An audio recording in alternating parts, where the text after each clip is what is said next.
आज हम लोग कार्बोहाइड्रेट्स से रिलेटेड आपका जो चैप्टर है बायोमॉलिक्यूल्स, जो कि क्लास एकेडमिक के स्टूडेंट्स के लिए, हिंदी बोर्ड के एग्ज़ाम के स्टूडेंट के लिए, सीबीएसई बोर्ड हो, आईसीएसई बोर्ड हो, उनके स्टूडेंट के लिए मोस्ट इम्पोर्टेंट ये वीडियो बनाया जा रहा है, ताकि उनके आने वाले आगामी बोर्ड एग्जामिनेशन की दृष्टि से बहुत ही इम्पोर्टेंट वीडियो साबित हो।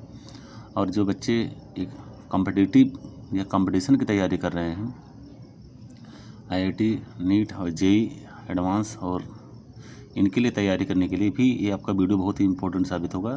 तो इस वीडियो को इस व्यू से बनाया जा रहा है ताकि जितने भी स्टूडेंट हों उनको बहुत ही ज़्यादा इंपॉर्टेंट आपका साबित हो।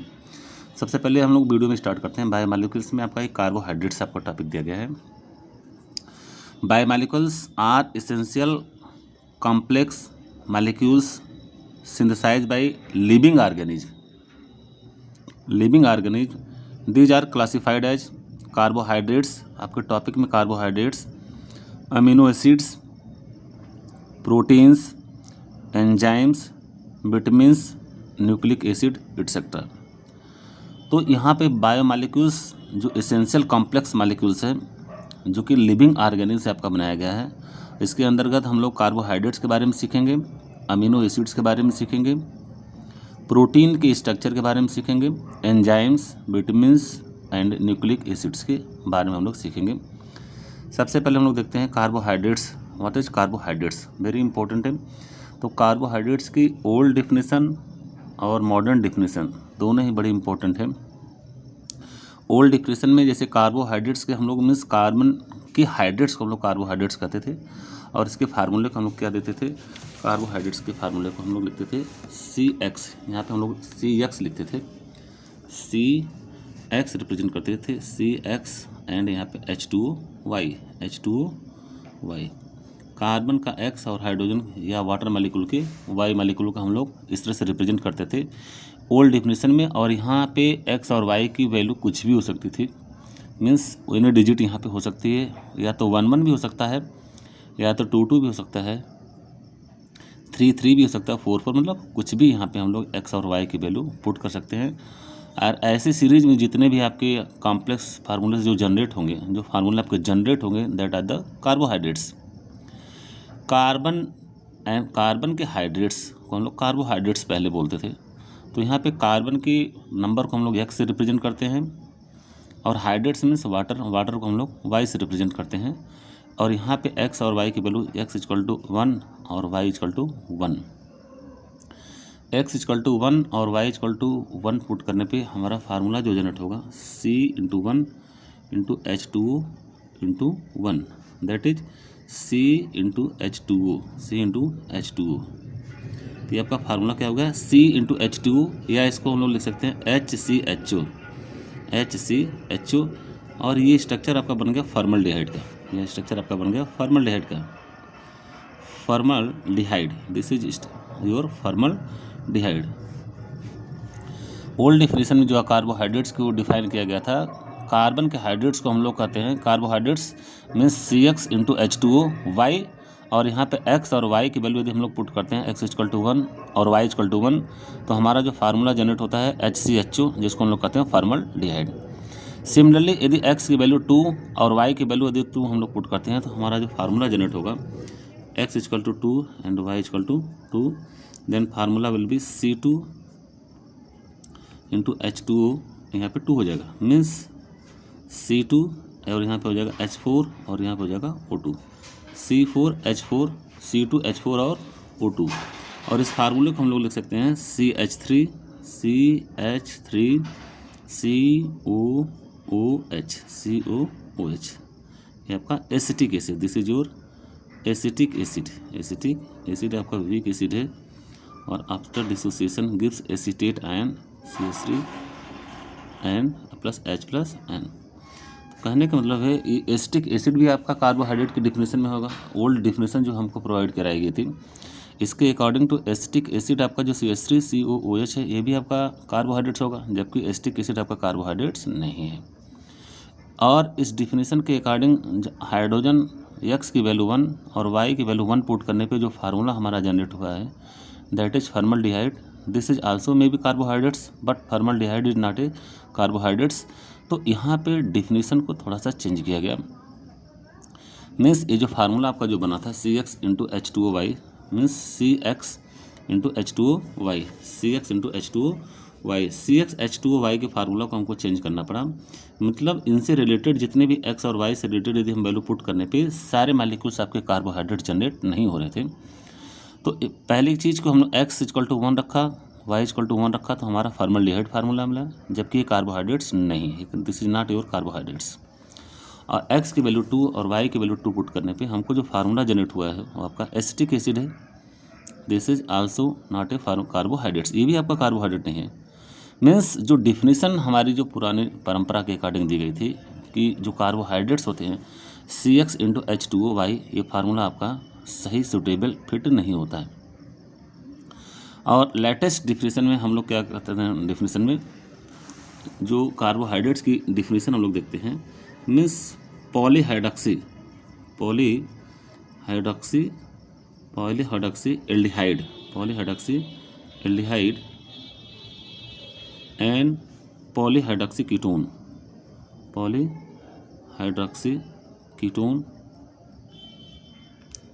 which are optically active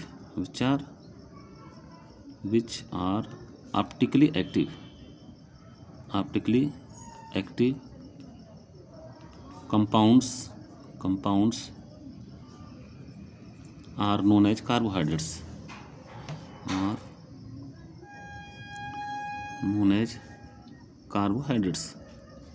carbohydrates. ये आपकी लेटेस्ट डिफिनेशन लिखी गई।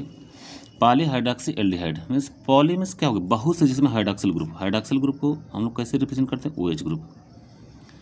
Polyhydroxy aldehyde and polyhydroxy ketones which are optically active. यहाँ पे ऑप्टिकली एक्टिव मीन्स कार्बन से रिलेटेड आपकी ऑप्टिकल एक्टिविटी, और ऑप्टिकल एक्टिव कार्बन से वो कंपाउंड होते हैं जो मस्ट भी आपके कायरल कार्बन होंगे, दैट इज कायरल।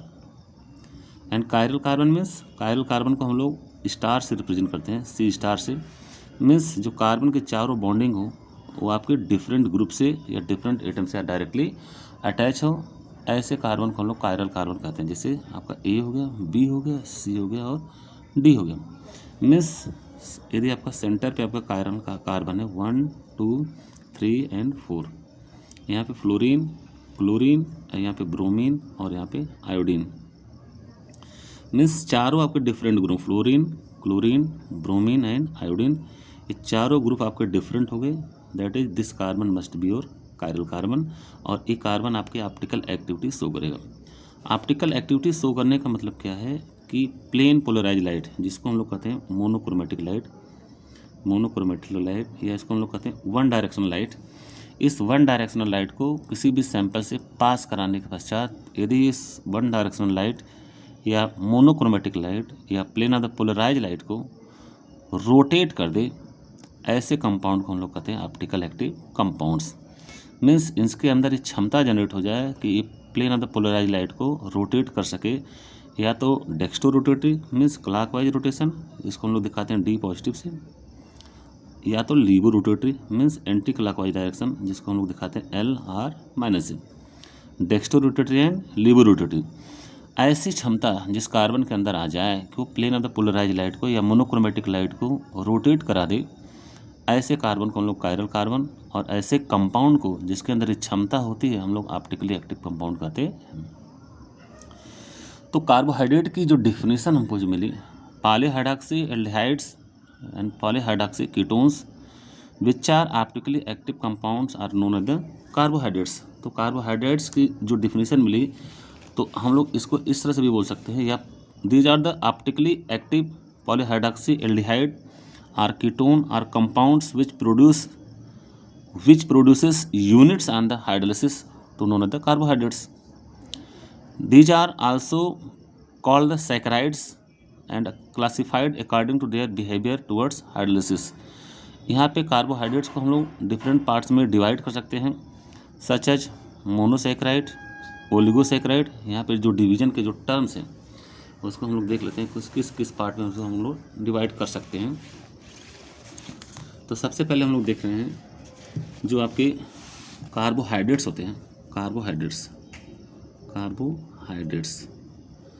या इसको हम लोग कर सकते हैं हाइड्रेट्स ऑफ द कार्बन, इनको हम लोग डिफरेंट पार्ट में यहाँ पे डिवाइड करेंगे। पहला आपका जो पार्ट होगा that is monosaccharides.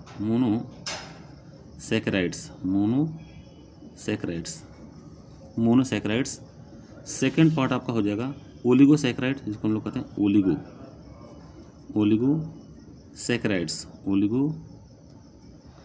This is your second part.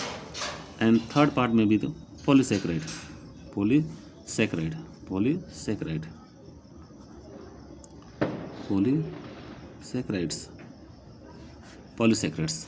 अब यहाँ पे जो मोनो मीन्स क्या होता है, मोनो मतलब 1 होता है, और ओलिगो मतलब यहाँ पे एक डिफिनेशन है 2 to 9 मोनोमेरिक यूनिट की, जहाँ रिपीटिशन हो 2 से लेकर के 9 मालिक्यूल से, या 2 से लेकर के 10 तक मालिक्यूल, या मोनोमोर कि जहाँ पे रिप्रेजेंटेशन हो या रिपीटिशन हो, उसको हम लोग ओलिगोसैकेराइड के कैटेगरी में रखते हैं। Monosaccharide can not be hydrolysed name systematically according to the number of carbon atoms they contain, इनके पास कितने कार्बन नंबर की संख्या होगी। यहाँ पे यहाँ पे ओलिगोसैकेराइड की जो डिफिनेशन है कहाँ से आपका है, ओलिगोस, या इसको हम लोग कहते हैं फ्यू मीन्स थोड़े, और थोड़े लोग कहाँ से कहाँ तक हो सकते हैं 2 to 9 मोनोसैकेराइड्स। यहाँ पे 2 से 9 मोनोसैकेराइड, 2 मालिक्यूल से लेकर के 9 तक यदि मोनोसैकेराइड आफ्टर हाइड्रोलिसिस यदि हमको देते हैं तो ऐसे लोगों को हम लोग ओलिगोसैकेराइड के कैटेगरी में रखते हैं। पॉलीसैकेराइड की कैटेगरी है हाइड्रोलाइज्ड टू गिव अनहाइड्रोलाइज्ड, यदि उनको हम लोग हाइड्रोलिसिस करते हैं, वाटर से रिएक्शन कराते हैं, हाइड्रोलिसिस करते हैं, टू गिव्स मोर देन 9 मोनोसैकेराइड्स की यूनिट यदि हमको मिलती है तो इसको हम लोग पॉलीसैकेराइड की कैटेगरी में रखते हैं। Means monosaccharide means single unit. देखिए यहाँ पे इंपॉर्टेंट पॉइंट है, पहली कैटेगरी ये होगी, this is your first category, this is your second category, this is your third category. तो फर्स्ट कैटेगरी में मोनोसैकेराइड मीन्स इससे सिंपलेस्ट स्मॉलेस्ट यूनिट हमको आफ्टर हाइड्रोलिसिस नहीं मिल सकती। मोनो मीन्स ऑलरेडी सिंगल है, ऐसे लोगों को हम लोग कहते हैं मोनोसैकेराइड। और ये डिपेंड करते हैं कि ये मोनोसैकेराइड की यूनिट कैसी है, और अलग अलग मोनोसैकेराइड की अलग अलग यूनिट आपकी हो सकती है। सेकेंड पार्ट आपका है ओलिगोसैकेराइड में हमारा जो रिपीटिशन है 2 to 9 मोनोमर आपकी यूनिट रिपीट होकर के ओलिगोसैकेराइड यूनिट देते हैं। पॉलीसैकेराइड की यूनिट में हमारा 9 मोनोमर्स या 9 मोनोसैकेराइड से आपकी रिपीटिंग यूनिट क्या हो, ज़्यादा हो, ऐसे लोगों को पॉलीसैकेराइड की कैटेगरी में रखा गया है। तो polysaccharides unhydrolysed to give more than 9 monosaccharides, ये एमार्फस सॉलिड्स होते हैं। Amorphous solids insoluble in water and tasteless and thus are the called the non sugar. जो टेस्ट में आपके मीठे हों उनको हम लोग तो शुगर कहते हैं, जो टेस्ट में मीठे ना हो उनको हम लोग कहते हैं नॉन शुगर कहते हैं। और इसका एग्जाम्पल क्या हो, all polysaccharides are non reducing sugar. अब यहाँ पे डिफरेंट टाइप्स के टर्म्स इसको हम लोग डिवाइड करेंगे, और डिवाइड के आधार पर हम लोग देखेंगे यहाँ पर डिफिनेशन जो दिखाई गई है कार्बोहाइड्रेट्स की, जो डिफाइन किया गया है डिफिनेशन में। ये आपका वेरी वेरी इंपॉर्टेंट नोट्स है, चाहे तो आप इसका स्क्रीनशॉट भी ले सकते हैं। These are the optically active polyhydroxy aldehyde or ketones or compounds which produce unit on hydrolysis. These are also called saccharides and are classified according to their behavior towards hydrolysis. Hydrolysis के पश्चात जो इनका behaviour है वो आपका 1 monomeric unit मिल रहा है, या 2 से 9 तक रिपीटिंग यूनिट मिल रही है, या मोर देन 9 मिल रहा है, इसके अकॉर्डिंग इनको 3 पार्ट में कैटेगराइज किया गया है। Monosaccharide, mono means 1 and oligo means unit आपकी 2 to 9 मोनोसैकेराइड की यूनिट हो, and polysaccharide means more than 9 hydrolysed to give more than 9 monosaccharide. अब यहाँ पे जो डिफिनेशन में दी गई मोनोसैकेराइड क्रिस्टलाइन सॉलिड्स, अब यहाँ पे मोनो और ओलिगो को हम लोग एक पार्ट में यहाँ पे दिखाया गया है। Crystalline solids soluble in water and sweet in taste, जो वाटर के अंदर डिजॉल्व हो, वाटर के अंदर सॉल्युबल हो और टेस्ट में मीठे हों, are collectively called the sugar. ऐसे लोगों को हम लोग शुगर कहते हैं। तो उनके नाम से ही पता चल रहा है कि शुगर क्या होते हैं, वाटर के अंदर डिजॉल्व होते हैं और टेस्ट में क्या होते हैं, मीठे होते हैं। इनको हम लोग शुगर की कैटेगरी में रखते हैं। Except sucrose all are the reducing agent. केवल सुक्रोज को छोड़ करके, सुक्रोज मालिक्यूल को छोड़ करके सभी आपके क्या होते हैं, रिड्यूसिंग एजेंट होते हैं या रिड्यूसिंग शुगर होते हैं, रिड्यूसिंग शुगर होते हैं। Except sucrose all are the reducing sugars. देखिए रिड्यूसिंग शुगर क्या होते हैं, रिड्यूसिंग शुगर जिसमें आपके जो फंक्शनल ग्रुप हैं जैसे glucose and fructose, glucose and fructose, तो ग्लूकोज में आपका फ्री आपका एल्डिहाइडिक फंक्शनल ग्रुप है एंड फ्रक्टोज में आपका फ्री आपका कीटोनिक आपका फंक्शनल ग्रुप है। तो जहाँ पे फ्री आपके फंक्शनल ग्रुप आपको मिलेंगे ऐसे लोग रिड्यूसिंग शुगर की कैटेगरी में आते हैं। मीन्स वो किसी भी बॉन्ड से, ग्लाइकोसिडिक बॉन्ड से या पॉलीपेप्टाइड बॉन्ड से या किसी भी बॉन्ड से अटैच डायरेक्टली नहीं होते हैं और उसके अंदर फ्री एल्डिहाइड या फ्री कीटोनिक ग्रुप आपके मिलते हैं, ऐसे लोगों को हम लोग कहते हैं रिड्यूसिंग शुगर। तो यहाँ पे example except sucrose, except sucrose all are the reducing sugar.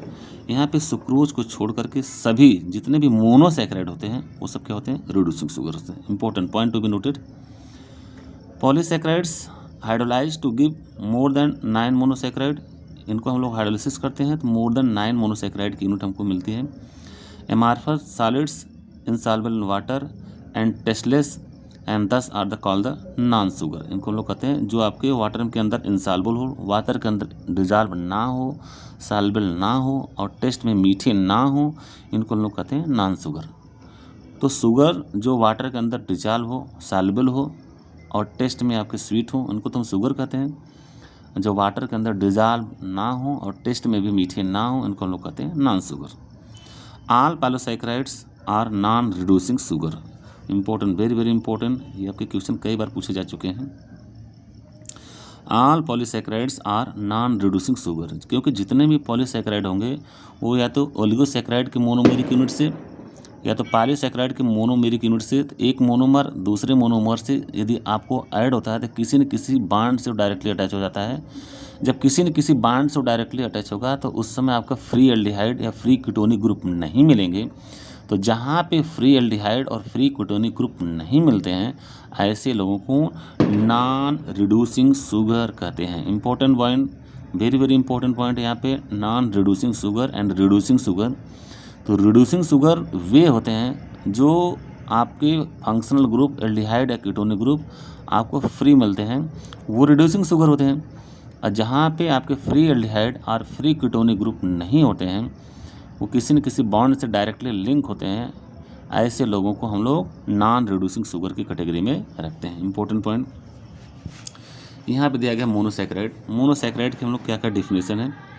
These are the simplest carbohydrates which can not be further hydrolyse to smaller molecules. यहाँ पे आपको नोट्स भी दिया गया इंपॉर्टेंट पॉइंट्स हैं, इसको आप लोग वेरी वेरी इंपॉर्टेंट पॉइंट्स इसको आप लोग नोट कर सकते हैं। ये सारे पॉइंट्स आपके इंपॉर्टेंट हैं।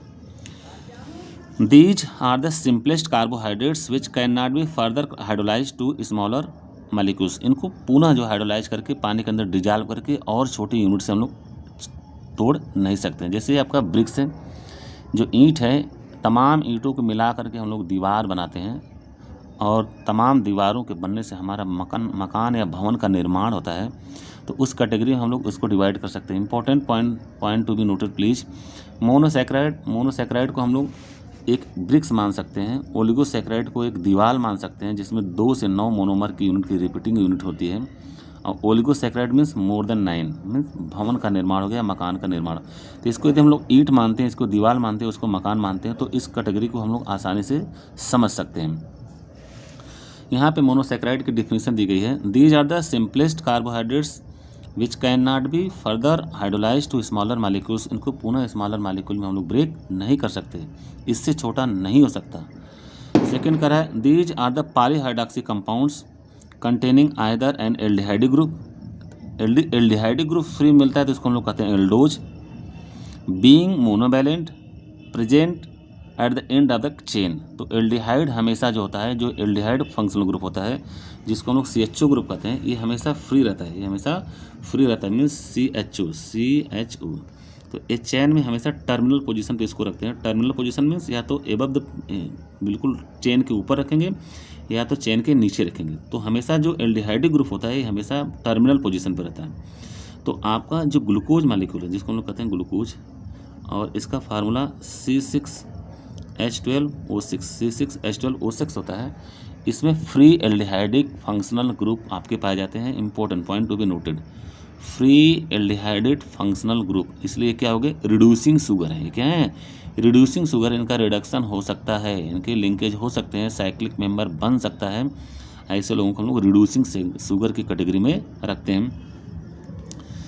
Aldehydic group aldose being monovalent present at the end of the chain or ketonic group. तो ketoses present next to the terminal carbon atom. यदि आपका कीटोन होगा तो कीटोन के फार्मूले को हम लोग हमेशा 2 कार्बन के बीच में रखते हैं। मीन्स यदि यहाँ पे R रखते हैं और यहाँ पे CO रखते हैं कार्बोनिल ग्रुप के दोनों तरफ, यदि R ग्रुप प्रेजेंट हो, मीन्स ये कार्बोनिल के दाहिने और बाएं दोनों साइड आपका एल्किल ग्रुप लगा हो, या तो कार्बन की कोई भी चेन हो, इसमें भी साइक्लिक भी हो सकती है, ओपन चेन भी हो सकती है। तो ऐसे लोगों को कीटोन कहते हैं। तो कीटोनिक ग्रुप में जो हमारा कार्बोनिल मिल रहा है वो हमेशा पहले और दूसरे नंबर पे मिल रहा है, दूसरे नंबर पे ही मिलेगा, दूसरे नंबर पे यहाँ पे मिल रहा है। और जो एल्डिहाइड है आपका फंक्शनल ग्रुप है, ये हमेशा पहले नंबर पे ही मिलेगा। मीन्स पहले कार्बन पे इसको हम लोग पुट कर सकते हैं, लेकिन कीटोन को हम लोग दूसरे कार्बन पे आपको कार्बोनिल से मुलाकात होगी। तो ketoses present next to the terminal carbon atom. तो एल्डिहाइड तो हमारा पहले कार्बन पे ही मिल गया, मीन्स या तो टॉप पे होगा या तो बॉटम पे होगा, इसको हम लोग एल्डिहाइड बोल देंगे। लेकिन कीटोन के लिए हमेशा कार्बोनिल ग्रुप 2 कार्बन के बीच में होता है, तो 2 कार्बन के बीच में होने के कारण उसको पहला कार्बन छोड़ के ही आपका कार्बोनिल ग्रुप मिलेगा, इसको हम लोग कहते हैं next carbon. Ketonic group ketoses present next to the terminal carbon atom. Important, the simplest monosaccharides are trioses. Trioses means N की वैल्यू जहाँ पे 3 हो, जहाँ पे at least must be 3 carbon must be present हो, सच एज ग्लिसरल्डिहाइड या डाईहाइड्रॉक्सी acetone. डाईहाइड्रॉक्सी acetone, इसको हम लोग कहते हैं पहला मोनो या सिंपलेस्ट मोनोसैकेराइड होता है, इससे नीचे वाले को हम लोग सैकेराइड नहीं मान सकते। Naturally occurring monosaccharides are pentoses, जो नेचर में मिलते हैं, जिसको हम लोग आर्टिफिशियली नहीं बनाते हैं, डायरेक्ट मिलते हैं। Pentoses, ribose and deoxyribose sugar important, and hexoses, glucose and फ्रक्टोजेस।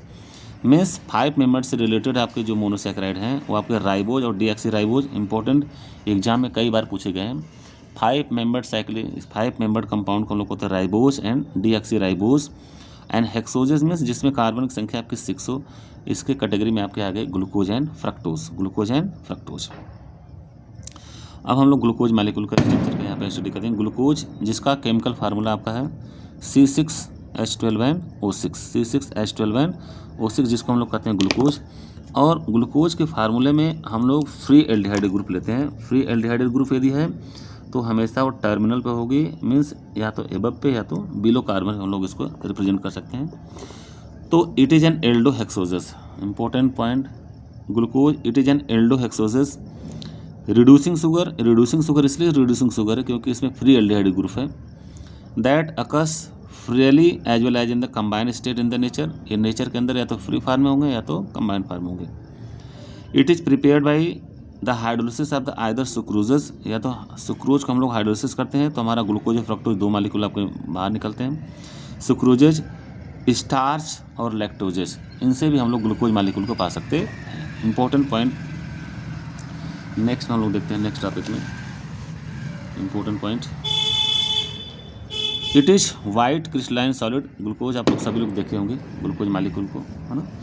It is white crystalline solid, white crystalline solid important है। It is white crystalline solid, readily soluble in water, readily soluble in water, sparingly soluble in alcohol, alcohol के अंदर इसकी dissolvence कम होती है। And insoluble in ether, और ether के अंदर क्या होता है, इनसॉल्युबल होता है ग्लूकोज मालिक्यूल। ध्यान देना, वाटर के अंदर रीडली सॉल्युबल है, ग्लूकोज को हम लोग ऑलरेडी पहले देखते हैं, ग्लूकोज को हम लोग पानी के अंदर डिजॉल्व करते हैं, डिजॉल्व हो जाता है। Sparingly soluble in alcohol, alcohol के अंदर थोड़ा बहुत सॉल्युबल है, और इनसॉल्युबल इन ईथर, लेकिन ईथर के अंदर क्या है, डिजॉल्व नहीं होता है। It is optically active and dextrorotative, very very important point to be noted, most important points हैं, सबसे इंपॉर्टेंट पॉइंट आपके यहीं पे है इंपॉर्टेंट, इसको हम लोग स्टार से रिप्रेजेंट करते हैं। इट इज़ ऑप्टिकली एक्टिव, ये ऑप्टिकली एक्टिव होते हैं। Optically active means monochromatic light को या पीपीएल लाइट को या plane of the polarise light को ये रोटेट कराने की क्षमता रखते हैं, means optically active. It is optically active and dextrorotative, dextrorotatory means clockwise rotation. Light को किस तरह से रोटेट करते हैं? Clockwise rotation. तो इसको हम लोग स्मॉल डी या पॉजिटिव से दिखाते हैं।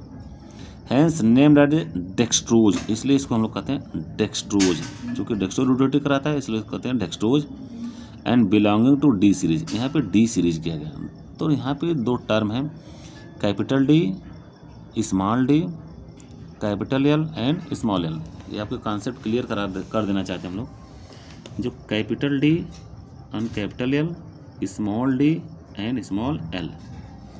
तो small D and small L ये रोटेशन को बताते हैं कि लाइट आपकी रोटेट कर रही है या तो क्लॉकवाइज तो प्लस, और एंटी क्लॉकवाइज रोटेशन में है तो इसको हम लोग कहते हैं माइनस। मीन्स ये स्टीरियो केमिस्ट्री से रिलेटेड है। This is related to your stereo chemistry.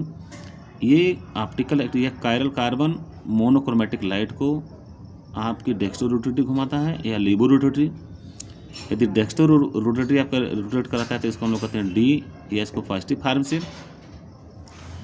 और लीबो रोटेटरी यदि कराता है तो इसको एल और नेगेटिव फार्म से हम लोग यहाँ पे रिप्रेजेंट करते हैं। कैपिटल डी और capital L very important point है। तो यहाँ पे कैपिटल डी और कैपिटल एल में जितने भी आपके मोनोमेरिक यूनिट होंगे, मीन्स N=3 to N=6, जितने भी आपके मोनोमर होंगे या मोनोसेक्राइड होंगे, उनमें हम लोग सबसे बिलो वाले कार्बन में CH2OH, CH2OH के जस्ट बाद वाला कार्बन, इस कार्बन को हम लोग देखते हैं। Important point to be noted, CHOH, यहाँ पे CHOH एंड यहाँ पे H और यहाँ पे OH और यहाँ पे CHO। ये आपका ग्लूकोज का स्ट्रक्चर दिखाया गया है, ग्लूकोज वेरी इंपॉर्टेंट। अगर यहाँ पे CH2OH के बाद वाला कार्बन, दिस कार्बन यदि OH हाइड्रॉक्सिल ग्रुप यदि दाहिने साइड है तो इसको हम लोग कहते हैं कैपिटल डी से। अगर यहीं बाएं साइड प्रेजेंट होता है तो इसको हम लोग कहते हैं कैपिटल एल। तो कैपिटल डी और कैपिटल एल का केवल काम इतना ही है, इस OH ग्रुप की पोजीशन को रिप्रेजेंट करता है। और स्मॉल डी एक तरह से रोटेशन है, और रोटेशन का डायरेक्शन बताता है कि रोटेशन डेक्स्टो रोटेटरी है और लीबो रोटेटरी।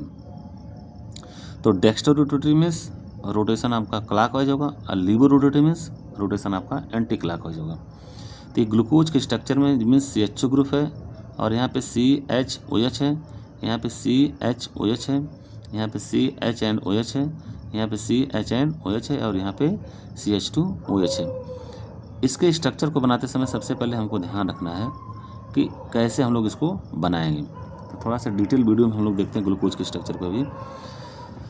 द चेन, तो यहाँ पे डी सीरीज, यहाँ पे D series means OH group की पोजीशन को बता रहा है, और OH ग्रुप की पोजीशन से ही डी और एल सीरीज का निर्धारण किया जाता है। तो डी सीरीज मीन्स क्या हो गया कि जो OH ग्रुप आपका दाहिने साइड प्रेजेंट है, मीन्स राइट हैंड साइड यदि प्रेजेंट है तो इसको हम लोग कहते हैं D series. Important point D series. और यहाँ पे दिखाया गया है chemical property of glucose are as below. अब देखिए ग्लूकोज के स्ट्रक्चर को हम लोग थोड़ा सा ओपन चेन स्ट्रक्चर बनाते हैं।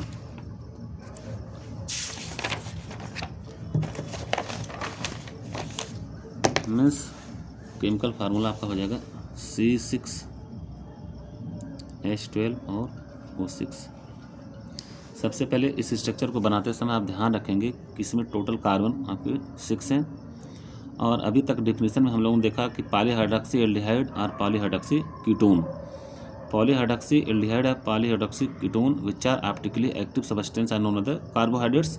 तो इसमें N की वैल्यू हम लोग 6 लिए, N की वैल्यू यहाँ पे 6 पुट किए हैं।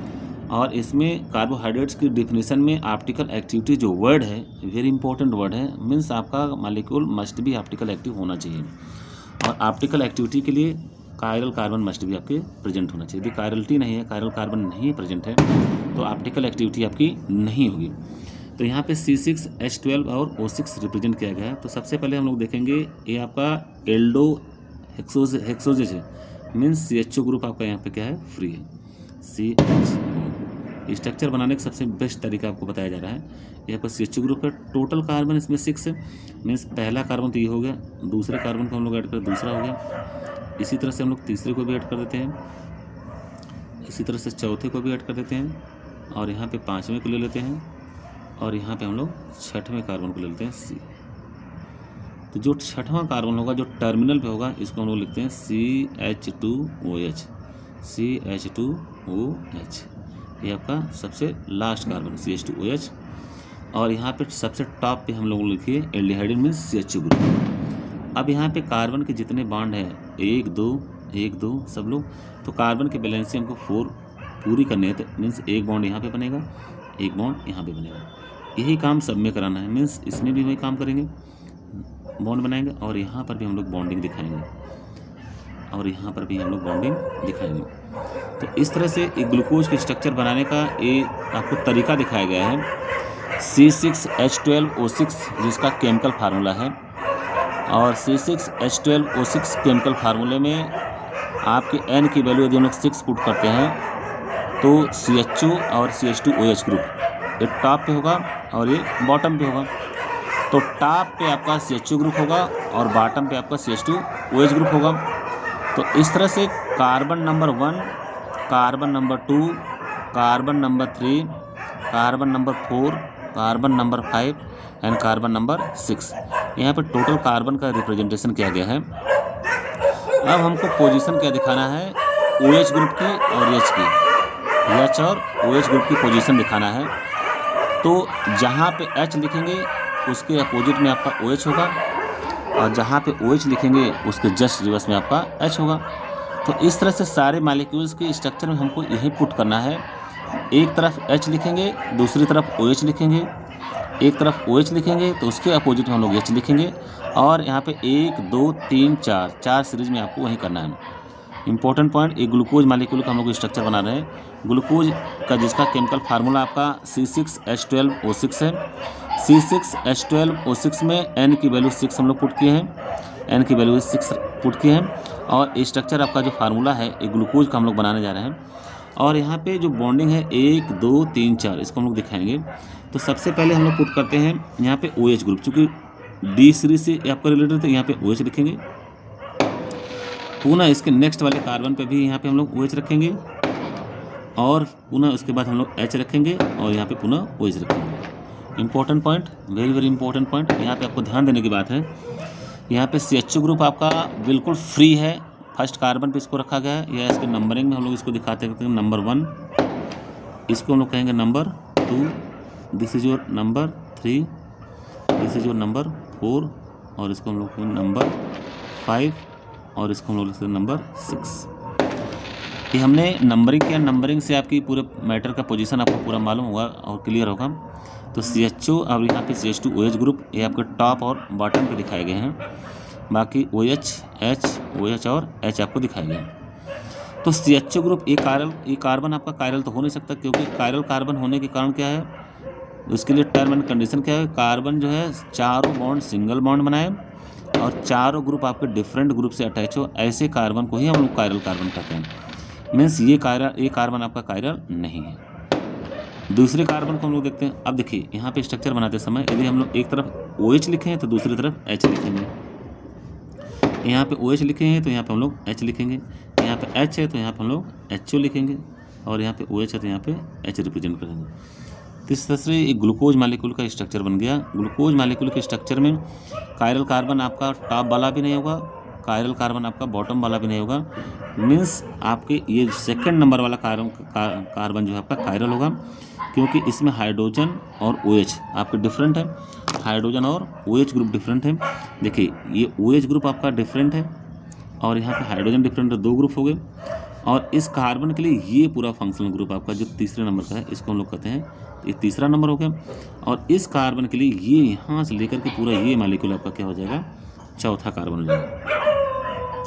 तो हाइड्रोजन भी डिफरेंट है, OH भी डिफरेंट है, CHO भी डिफरेंट है और ये पूरा लार्ज ग्रुप आपका ये भी डिफरेंट है। मीन्स चारों कार्बन यहाँ पे डिफरेंट है। मीन्स चारों ग्रुप, मीन्स ये पूरा आपका टोटल जो लार्जर ग्रुप है ये माइक्रो और ये CHO group, OH and H चारों ग्रुप आपके डिफरेंट है। Means this second carbon must be your chiral carbon, और कायरल कार्बन को हम लोग स्टार से रिप्रेजेंट करते हैं, मीन्स स्टार्स लगा देते हैं। सिमिलरली यहाँ पे थर्ड वाले कार्बन को हम लोग देखते हैं तो यहाँ पे OH आपका डिफरेंट है, या H आपका डिफरेंट है, यहाँ आपका OH डिफरेंट है, 2 ग्रुप हो गए। और तीसरा ग्रुप यहाँ से लेकर के यहाँ तक ये आपका तीसरा ग्रुप मान लेंगे हम लोग, तीसरा ग्रुप।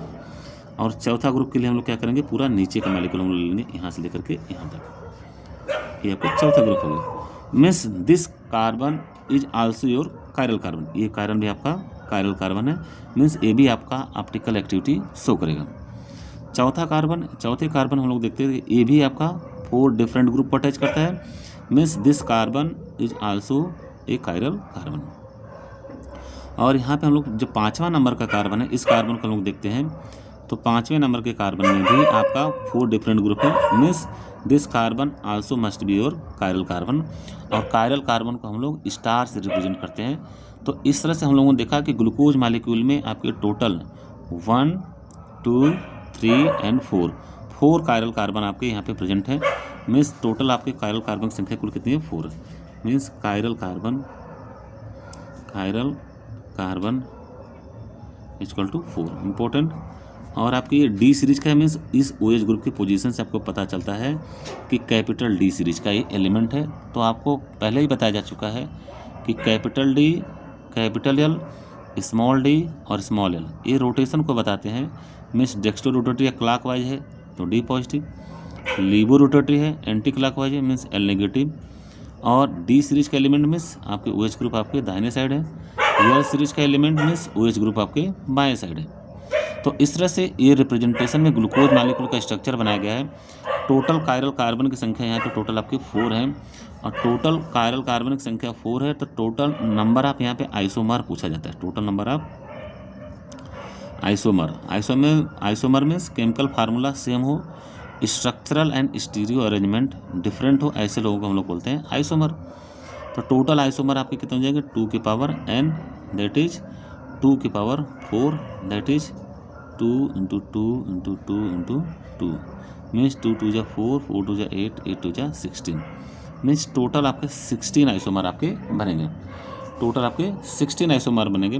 तो ये यहाँ पे ग्लूकोज के स्ट्रक्चर को हम लोगों ने देखा। ग्लूकोज के स्ट्रक्चर में टोटल जो फार्मूला, केमिकल फार्मूला आपका है C6H12NO6, और यहाँ पे N की वैल्यू 6 पुट की गई है। और यहाँ पे हम लोगों ने देखा ये एल्डोज सीरीज का है, मीन्स एल्डोज, और एल्डोज मीन्स ये इसको हम लोग कहते हैं हेक्सोज सीरीज का है। और यहाँ पे एल्डिहाइड का आपका फंक्शनल ग्रुप है। एल्डिहाइड फंक्शनल ग्रुप को हम लोग से टॉप पे रखते हैं। तो यहाँ पे एल्डिहाइड ग्रुप है, बाकी 4 कार्बन आपके यहाँ पे दिखाए गए हैं, और सबसे बॉटम पे CH2OH होगा। ये आपका कायरल कार्बन नहीं होगा, क्योंकि इसमें 2 हाइड्रोजन आपके सेम ग्रुप है, इसलिए आपके कायरल सेंटर नहीं होगा। मीन्स ग्लूकोज मालिक्यूल में टोटल कायरल कार्बन की संख्या आपकी टोटल कितनी है? 4 है। टोटल कायरल कार्बन की संख्या 4 होने के कारण इसके टोटल नंबर ऑफ आइसोमर जो बनेंगे वो आपके बनेंगे 16 मालिक्यूल आपके स्ट्रक्चर बनेंगे। केमिकल प्रॉपर्टी ऑफ ग्लूकोज, यहाँ हम लोग केमिकल प्रॉपर्टी अब देखो यहाँ पे जो फ्री एल्डिहाइड ग्रुप है, ये CHO ग्रुप जो फ्री है, इसी के लिए ये रिड्यूसिंग शुगर है। अगर ये फ्री ना होकर के इस साइक्लिक मेंबर से एक दूसरे मोनोमेरिक यूनिट से जुड़ जाए, तो इसको हम लोग कहेंगे नॉन रिड्यूसिंग शुगर। चूँकि यहाँ पे जो मोनोमर है, इसलिए जितने भी मोनोमर होते हैं उसमें उनके जो फंक्शनल ग्रुप होते हैं, चाहे वो एल्डिहाइड हो चाहे कीटोन हो, वो बिल्कुल फ्री होते हैं। और फ्री होने के कारण इसको हम लोग रिड्यूसिंग शुगर बोलते हैं। अब सुक्रोज का हम लोग हाइड्रोलिसिस करते हैं, तो सुक्रोज का हाइड्रोलिसिस में हमारा ग्लूकोज प्लस फ्रक्टोज मिलता है।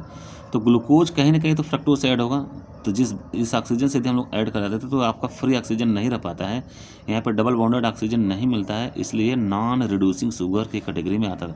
तो जितने भी पॉलीसैकेराइड जितने भी होंगे वो नॉन रिड्यूसिंग शुगर होंगे। जितने भी आपके मोनोसैकेराइड होंगे जिसमें फ्री एल्डिहाइडिक या फ्री कीटोनिक ग्रुप आपका प्रेजेंट होगा, ऐसे लोग रिड्यूसिंग शुगर के कैटेगरी में आते हैं। शुगर की डिफिनेशन हम लोगों ने देखा। शुगर की डिफिनेशन में हम लोगों ने क्या देखा? जो वाटर में डिज़ॉल्व हो, वाटर में सॉल्युबल हो और स्वीट इन टेस्ट हो, शुगर की कैटेगरी में होते हैं। जो वाटर में इनसॉल्युबल हो और टेस्ट में आपके मीठे ना हो, स्वीट टेस्ट ना हो, उसको हम लोग नॉन रिड्यूसिंग शुगर के कैटेगरी में रखते हैं। यहाँ पे हम लोग ग्लूकोज के स्ट्रक्चर को हम लोग पहले इनके रिएक्शन को दिखा सकते हैं। तो ग्लूकोज के स्ट्रक्चर को हम लोग पहले इसका केमिकल प्रॉपर्टी देखते हैं। केमिकल प्रॉपर्टीज यह हम लोग लिख सकते हैं केमिकल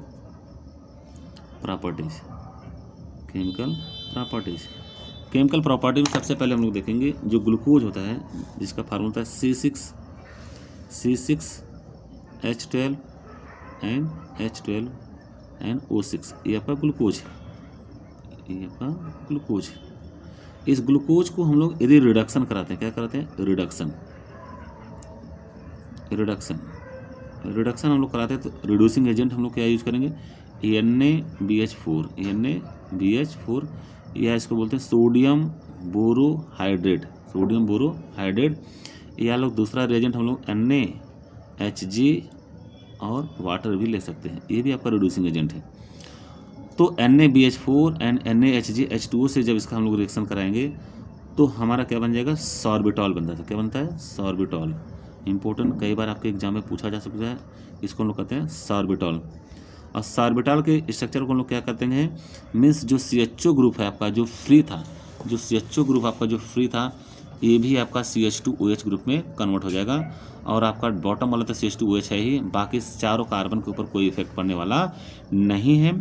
और इसी को हम लोग कहते हैं सॉर्बिटॉल। मीन्स CH2OH यहाँ पे हो जाएगा, CH2 रिडक्शन मीन्स क्या होगा, एडिशन ऑफ हाइड्रोजन। और एडिशन ऑफ हाइड्रोजन करते थे तो यहाँ पे एक हाइड्रोजन यहाँ पे लग जाएगा और एक डबल बॉन्ड टूट के एक हाइड्रोजन यहाँ पे लग जाएगा, ये भी CH2OH हो जाएगा, ये भी CH2OH हो जाएगा और नीचे वाला भी CH2OH होगा। तो इसको हम लोग कहते हैं सॉर्बिटॉल। और ये रिएक्शन हम लोग किससे करा रहे हैं, सोडियम बोरोहाइड्रेट से या NaHG H2O के प्रेजेंस में करा रहे हैं। तो हमको जो फार्मूला मिलेगा HO या इसको CH2OH हो जाएगा। और CHOH आपका जो 4 टाइम्स था, CHOH जो 4 टाइम्स था, इसको एज इट इज रहेगा, इसके ऊपर कोई इफेक्ट नहीं पड़ेगा। और नीचे के जो बॉटम के कार्बन थे वो भी आपके एज इट इज रहेंगे, मीन्स CH2OH। तो ये आपका सॉर्बिटॉल बना। मीन्स ग्लूकोज का जब भी हम लोग रिडक्शन कराते हैं, एडिशन ऑफ हाइड्रोजन से कराते हैं, तो रिडक्शन कराते हैं तो हमको रिड्यूसिंग एजेंट की ज़रूरत पड़ेगी। और रिड्यूसिंग एजेंट के नाम पे हम लोग क्या लेते हैं, सोडियम बोरोहाइड्रेट या sodium HG in presence of water. तो हमारा क्या बनता है, सॉर्बिटॉल बनता है। और इसी ग्लूकोज के रिएक्शन को हम लोग यदि हाइड्रोजन आयोडाइड से कराते हैं, HI से, हाइड्रोजन आयोडाइड से प्लस रेड फास्फोरस, इसमें लाल phosphorus, red phosphorus, white phosphorus और ब्लैक फास्फोरस, 3 फास्फोरस होते हैं। तो हाइड्रोजन आयोडाइड या HI और रेड फास्फोरस हम लोग कराते हैं तो हमारा क्या बनता है, N हेक्सेन बनता है, मीन्स नॉर्मल हेक्सेन आपका बन जाता है। इंपॉर्टेंट पॉइंट, मीन्स ग्लूकोज में आपके सारे मालिक्यूल का रिडक्शन हो जाता है। Means CH3 CH2 then CH2 CH2 then CH2 and then CH3, that is your normal hexane. तो ग्लूकोज का जब भी हम लोग हाइड्रोजन आयोडाइड से रिएक्शन कराते हैं in presence of the red phosphorus to form the N hexane, और यहाँ पे N मीन्स नॉर्मल हेक्सेन है, आपका लीनियर फॉर्म में आपका हेक्सेन बना है, प्लस यहाँ बनेगा 2 आयोडो हेक्सेन भी आपका बनेगा। मीन्स नॉर्मल हेक्सेन के साथ साथ 2 आयोडो हेक्सेन भी आपका यहाँ पे फॉर्मेशन होने वाला है। तो इस तरह से इस फार्मूले से हम लोगों ने क्या देखा कि जब भी ग्लूकोज मालिक्यूल का हम लोग रिडक्शन कराते हैं, reduction means addition of hydrogen, reduction means addition of hydrogen in presence of sodium borohydrate और sodium HG in presence of water to form sorbitol. ये सॉर्बिटॉल का स्ट्रक्चर है। मीन्स आपका जो फ्री CHO ग्रुप था वो आपका CH2OH में कन्वर्ट हो गया। बाकी जो 4 कार्बन आपके ऑप्टिकल एक्टिव थे वो आपका एज इट इज है, इंटू जो बॉटम वाला कार्बन था वो भी आपका एज इट इज है, CH2OH। और इस तरह से हमारा इस सॉर्बिटॉल का स्ट्रक्चर फॉर्म हुआ। और इसी ग्लूकोज के स्ट्रक्चर को हम लोग जब HI से और रेड फास्फोरस के प्रेजेंस में रिएक्शन कराते हैं तो हमारा बनता है N हेक्सेन, नॉर्मल हेक्सेन बनता है। मीन्स 6 कार्बन की चेन आपकी ओपन चेन की यहाँ पे बनती है, प्लस 2 आयोडो हेक्सेन यहाँ पे आपका फॉर्मेशन होता है। तो confirm the presence of 6 member state chain in glucose. तो इस तरह से ये जो N हेक्सेन हमारा जो बना और 2 आयोडो जो हेक्सेन का स्ट्रक्चर जो बना, इससे हमसे कन्फर्म हो जाए कि ग्लूकोज में जो 6 कार्बन हैं वो आपके 6 कार्बन जो है स्टेट चेन में लगे हुए हैं। इन दोनों रिएक्शन से ये कन्फर्म होता है। Important point, very very important. इन दोनों रिएक्शन के मद्देनज़र ये हमको पता चलता है कि ग्लूकोज में जो 6 कार्बन है वो स्टेट चेन में है, उसमें किसी प्रकार की साइड कार्बन नहीं है, किसी प्रकार की ब्रांचिंग नहीं है, किसी प्रकार का टिपिकल स्ट्रक्चर नहीं है। तभी हमको N हेक्सेन मिल रहा है, 2 आयोडो हेक्सेन मिल रहा है और यहाँ पे आपका सॉर्बिटॉल मिल रहा है। तो इससे कंफर्म हो जाता है कि ग्लूकोज में किसी प्रकार का presence of 6 member state chain in glucose है। इस तरह से कन्फर्मेशन हुआ। सेकेंड से हम लोग देखते हैं, जब ग्लूकोज का स्ट्रक्चर हम लोग कराते हैं, मीन्स इसका रिएक्शन फिर से हम लोग कराते हैं ग्लूकोज के अंदर स्ट्रक्चर को, मीन्स C6H12O6, इसको हम लोग कहते हैं ग्लूकोज। ग्लूकोज। इस ग्लूकोज के स्ट्रक्चर को हम लोग जब किससे रिएक्शन कराते हैं, और यहाँ पे हम लोग स्ट्रक्चर की कैटेगरी को ले लेते हैं, मीन्स इसका रिएक्शन हम लोग किससे करते हैं, NH2OH से, या इसको हम लोग ऑक्जिम कहते हैं, NH2OH से, NH2OH इंपॉर्टेंट पॉइंट है। NH2OH से जब रिएक्शन कराते हैं तो इसमें हमारा वाटर मालिक्यूल आपका रिलीज हो जाता है, वाटर मालिक्यूल आपका रिलीज हो जाता है, और हमारा जो स्ट्रक्चर बनता है HON, और यहाँ पर डबल बॉन्ड, और यहाँ पे CH, और उसके बाद आपका CHOH जो रिपीटिंग यूनिट है उसके ऊपर कोई भी प्रभाव नहीं पड़ता है। मीन्स CHOH आपके जो 4 कार्बन जो ऑप्टिकल एक्टिव सेंटर थे उनके ऊपर कोई प्रभाव नहीं पड़ा, और आपके जो बॉटम वाला कार्बन है उसके ऊपर भी कोई प्रभाव नहीं पड़ा। ये आपका स्ट्रक्चर का फॉर्मेशन होता है।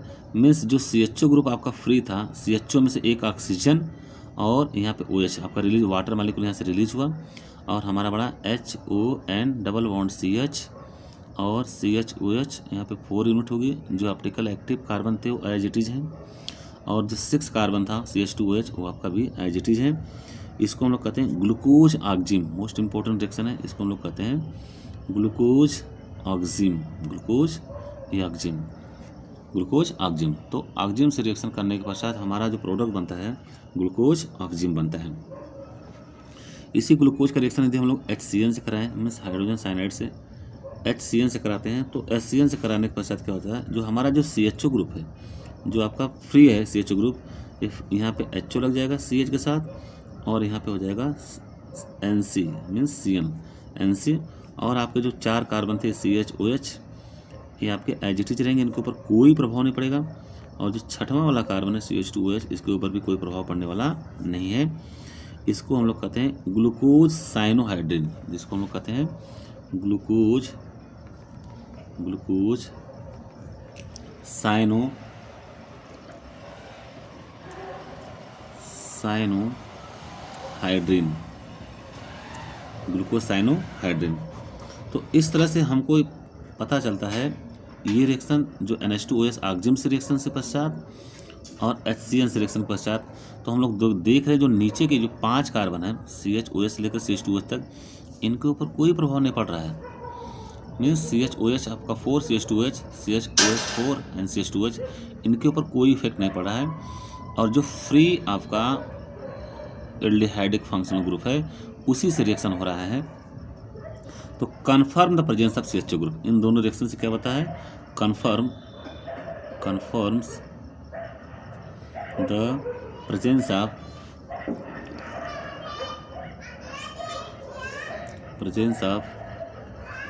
CHO ग्रुप, इन दोनों रिएक्शन से कन्फर्म हो जाता है कि आपके ग्लूकोज में CHO ग्रुप आपका प्रेजेंट है। CHO ग्रुप यदि प्रेजेंट नहीं होता तो ग्लूकोज ऑक्जिम आपका नहीं बनता, और ग्लूकोज साइनोहाइड्रिन भी नहीं बनता।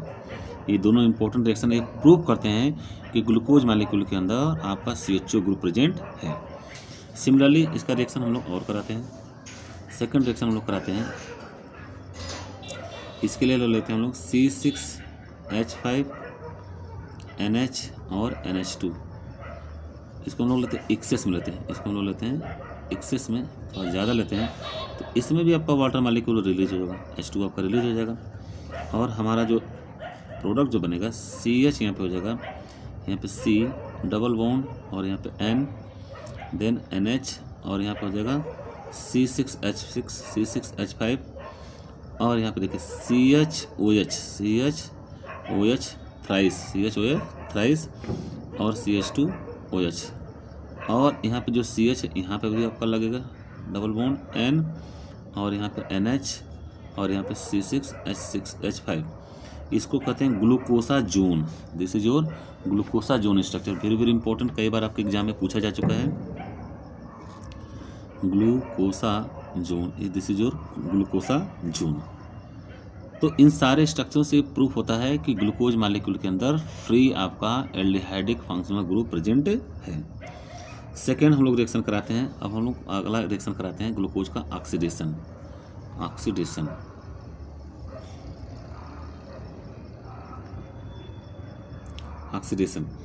और ऑक्सीडेशन कराने के लिए हम लोग रिएजेंट लेते हैं। पहला Br2 एंड वाटर, Br2 और वाटर के प्रेजेंस में, तो हमारा क्या होता है, जो CHO ग्रुप होता है वो ऑक्सीडाइज होकर के COOH में कन्वर्ट हो जाता है और हमको मिलता है COOH, और आपका CHOH आपका एज इट इज आपका 4 टाइम्स है और आपका बन जाता है CH2OH। इसको हम लोग कहते हैं gluconic acid. Very very important, कई बार आपके एग्जाम में पूछा जा चुका है ग्लूकोनिक एसिड। और इसी ग्लूकोज का रिएक्शन यदि हम लोग फेलिंग सोल्यूशन से कराते हैं, फेलिंग सोल्यूशंस और इसको हम लोग Tollen reagent important, Fehling solution या टॉलिंग रिएजेंट्स, इनके प्रेजेंस से यदि हम लोग इसका ऑक्सीडेशन कराते हैं तो हमको मिलता है COOH and CHOH 4 times, then CH2OH। इसको कहते हैं हम लोग gluconic acid. This is your gluconic acid plus CU2RAG, इसको कहते हैं silver mirror important, silver mirror. और इसको कहते हैं रेड PPT, ये आपका रेड कलर का प्रेसिपिटेट आपका मिलेगा, रेड PPT। तो इस तरह से हम लोगों ने देखा ग्लूकोज का जब हम लोग रिडक्शन कराते हैं और ग्लूकोज का जब हमने ऑक्सीडेशन कराते हैं। एक रिएक्शन अभी हम लोग और लेते हैं, इसका रिएक्शन हम लोग कराते हैं HNO3 से, जिसको हम लोग कहते हैं नाइट्रिक एसिड। नाइट्रिक एसिड से जब इसका हम लोग रिएक्शन कराते हैं तो हमारा बनता क्या है COOH और CHOH, यहाँ आपका 4 टाइम्स हो जाएगा, देन COOH। मीन्स टॉप वाला कार्बन जो एल्डिहाइडिक फंक्शनल ग्रुप था वो भी आपका ऑक्सीडाइज हो गया और बॉटम वाला जो कार्बन था हमारा CH2OH ये भी ऑक्सीडाइज हो गया। तो इस तरह से ये जो हमारा स्ट्रक्चर जो बना उसको हम लोग कहते हैं ग्लूकेरिक एसिड। वेरी वेरी इंपॉर्टेंट, इसको हम लोग कहते हैं ग्लूकोरिक एसिड, या इसको हम लोग कहते हैं saccharic acid. Yes, saccharic acid, very important, saccharic acid या ग्लूकोरिक एसिड। तो इस तरह से ग्लूकोरिक एसिड या सैकरिक एसिड का स्ट्रक्चर हमको मिला। अगला रिएक्शन हम लोग कराते हैं CH3COCl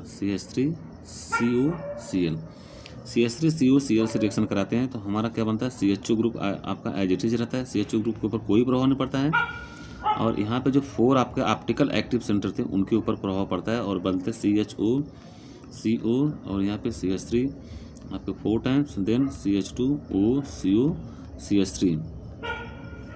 इसको हम लोग बोलते हैं सैकरिक एसिड, इसको हम लोग बोलते हैं saccharic acid. This is your saccharic acid. Saccharic acid का स्ट्रक्चर आपको मिला। सिमिलरली फास्फोरस पेंटाक्लोराइड से हम लोग रिएक्शन कराते हैं, फास्फोरस पेंटाक्लोराइड PCl5 से, PCl5 से हम लोग रिएक्शन कराते हैं किसका, ग्लूकोज मॉलिक्यूल PCl5। तो हमारा क्या बनता है CHO, आपका जो फंक्शनल ग्रुप आपका फ्री था एज इट इज रहेगा, देन यहाँ पे हो जाएगा CHCl, मीन्स सारे OH ग्रुप यहाँ आपके रिप्लेस हो चुके हैं और OH के स्थान पे क्या आएगा, यहाँ पे क्लोरीन आपका 4 टाइम्स हो जाएगा और यहाँ पे CH2 और यहाँ पे हो जाएगा Cl। इसको हम लोग कहते हैं पेंटाक्लोरोग्लूकोज। इंपॉर्टेंट, वेरी वेरी इंपॉर्टेंट, पेंटाक्लोरोग्लूकोज, ये पेंटाक्लोरो आपका ग्लूकोज बना। तो यहाँ पे सारे रिएक्शन में हम लोगों ने देखा किस तरह से आपके रिएक्शन हो रहे हैं। ग्लूकोज का हमने रिडक्शन भी कराया, ग्लूकोज का हमने ऑक्सीडेशन कराया और कन्फर्मेशन के लिए हम लोग क्या देखा, कार्बन आपके कितने आपके फ्री स्टेट में है। NH2 ऑक्जिम से भी रिएक्शन कराया तो ऑक्जिम से रिएक्शन से हमारा बना ग्लूकोज ऑक्जिम। HCN से जब हमने रिएक्शन कराया तो हमको मिला क्या करना, साइनोहाइड्रिन, इंपॉर्टेंट रिएक्शन से। और यहाँ पे NH2 इससे जब हमने रिएक्शन कराया तो वाटर मालिक्यूल आपका रिलीज हुआ और वाटर मालिक्यूल की रिलीज के साथ साथ हमारा क्या बना, ग्लूकोसा जोन। इन तीनों जो एबव जो रिएक्शन आपको है, इस रिएक्शन से प्रूफ होता है कि ग्लूकोज मालिक्यूल के अंदर जो आपके फ्री एल्डिहाइडिक फंक्शनल ग्रुप आपके प्रेजेंट है। फिर हमने यहाँ पे ऑक्सीडेशन कराया और ऑक्सीडेशन में हमने Br2H2O और Fehling solution with tolerant reagent से कराया तो ग्लूकोनिक एसिड मीन्स आपका टॉप वाला जो CHO ग्रुप था ये ऑक्सीडाइज हुआ लेकिन बॉटम वाले के ऊपर प्रभाव नहीं पड़ा जब हमने क्या लिया, Br2 विथ वाटर लिया। लेकिन फेलिंग सोल्यूशन और टॉलरेंट रेजिन से भी रिएक्शन कराने के पश्चात भी आपका ग्लूकोनिक एसिड बना, Br2 वाटर से भी कराने के बाद आपका ग्लूकोनिक एसिड बना। और यहाँ पे फेलिंग सोल्यूशन और टॉलरेंट रेजिन से कराने के पश्चात आपका रेड PPTCU2 बना, इंपॉर्टेंट। प्लस ये आपका silver mirror test, silver mirror आपका बना। और यहाँ पे रिएक्शन में HNO3 से कराया तो हम लोग को मिला ग्लूकेरिक एसिड, मीन्स आपका CHO ग्रुप भी ऑक्सीडाइज हुआ और CH2OH ग्रुप भी आपका ऑक्सीडाइज हुआ। और यहाँ पे इसको हम लोग कहते हैं ग्लूकेरिक एसिड या सैकरिक एसिड इसको बोलते हैं। फिर CH3COCl से हमने रिएक्शन कराया तो इस केस में CHO COCH3 4 times, then CH2O COCH3, इसको हम लोग कहते हैं सैकरिक एसिड का फॉर्मेशन यहाँ पे हुआ है। फास्फोरस पेंटाक्लोराइड से CHO CHCl 4 times, then CH2Cl, इसको हम लोग कहते हैं पेंटाक्लोरोग्लूकोज, क्योंकि जितने भी इसमें हाइड्रॉक्सिल आपके ग्रुप थे, ये हाइड्रॉक्सिल ग्रुप आपके रिप्लेस होकर के Cl ग्रुप यहाँ पे प्रेजेंट हो चुके हैं, इसलिए इसको हम लोग बोलते हैं पेंटाक्लोरोग्लूकोज। इसी तरह से हम लोग डिफरेंट स्ट्रक्चर को और भी दिखा सकते हैं और नेक्स्ट स्ट्रक्चर में हम लोग दिखाते हैं ग्लूकोज का हम लोग रिएक्शन कराते हैं। तो ग्लूकोज यहाँ पे C6H12O6, इसका रिएक्शन हम लोग कराते हैं CH3OH से, जिसको हम लोग कहते हैं methanol, in presence of dry HCl। तो हमारा जो प्रोडक्ट बनेगा यहाँ पे HCOCH3, देन यहाँ पे आपका बन जाएगा CHOH आपका 3 टाइम्स, एंड देन यहाँ पे HC और यहाँ पे CH2OH आपका एज इट इज रहेगा। और यहाँ पे हम लोग यहाँ पे इस ऑक्सीजन को और यहाँ पे इस कार्बन के बॉन्ड को यहाँ के बीच में हम लोग क्या करेंगे, ऑक्सीजन। इसको कहते हैं अल्फा मिथाइल ग्लूकोसाइड,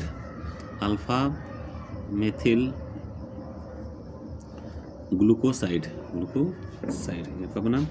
अब प्लस यहाँ पे यदि CH2, ये अल्फा ग्रुप का रिप्रेजेंटेशन यदि दाहिने साइड है, अगर इसको हम लोग बाएं साइड या लेफ्ट हैंड साइड करते हैं, लेफ्ट हैंड साइड इसको करते हैं तो आपका बन जाएगा बीटा, मीन्स इसको हम लोग कहते हैं CH3O, देन कार्बन, देन यहाँ पे हाइड्रोजन, देन आपका CHOH thrice as it is रहेगा, CHOH थ्राइस रहेगा, देन आपका यहाँ पे HC हो जाएगा, देन CH2OH। और यहाँ पे ऑक्सीजन के यदि हम लोग बॉन्डिंग कराते हैं तो इस स्ट्रक्चर को मतलब beta methyl glucoside, this is your beta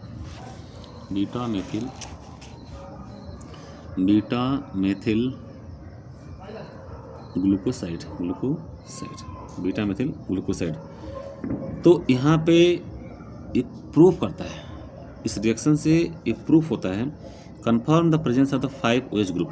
इसमें 5OH ग्रुप आपके प्रेजेंट हैं, मीन्स 4 तो आपको कायरल कार्बन के जिसमें OH ग्रुप है और एक CH2OH का, आपके 5 OH ग्रुप इसमें फ्री मॉलिक्यूल्स में प्रेजेंट है। इस रिएक्शन से प्रूफ होता है, confirm the presence of 5OH group which are present. इनका रिएक्शन हम लोग ग्लूकोज का रिएक्शन फिर से करा देते हैं, किससे कराते हैं, कॉन्क HCl से, कंसनट्रेटेड हाइड्रोक्लोरिक एसिड से। तो हमारा साइक्लिक कंपाउंड बनता है और साइक्लिक कंपाउंड हमारा क्या बनेगा, यहाँ पे CH, देन सिंगल बॉन्ड से यहाँ पे CH और यहाँ पे डबल बॉन्ड C और यहाँ पे डबल बॉन्ड C, देन यहाँ पे बीच में ऑक्सीजन को शिफ्टिंग करते हैं और यहाँ पे CHO आपका, ये CHO आपका एल्डिहाइड ग्रुप हो गया और यहाँ पे भी आपका हो जाएगा CHO ग्रुप। और इससे हमको कहते हैं, इसको कहते हैं hydroxy methyl फरफ्यूरल,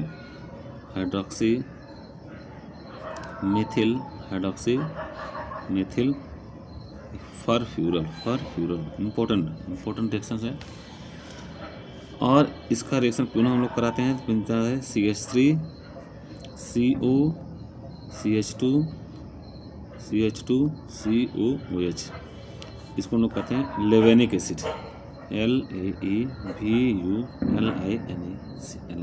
लेवेलिनिक acid, important लेवेलिनिक acid.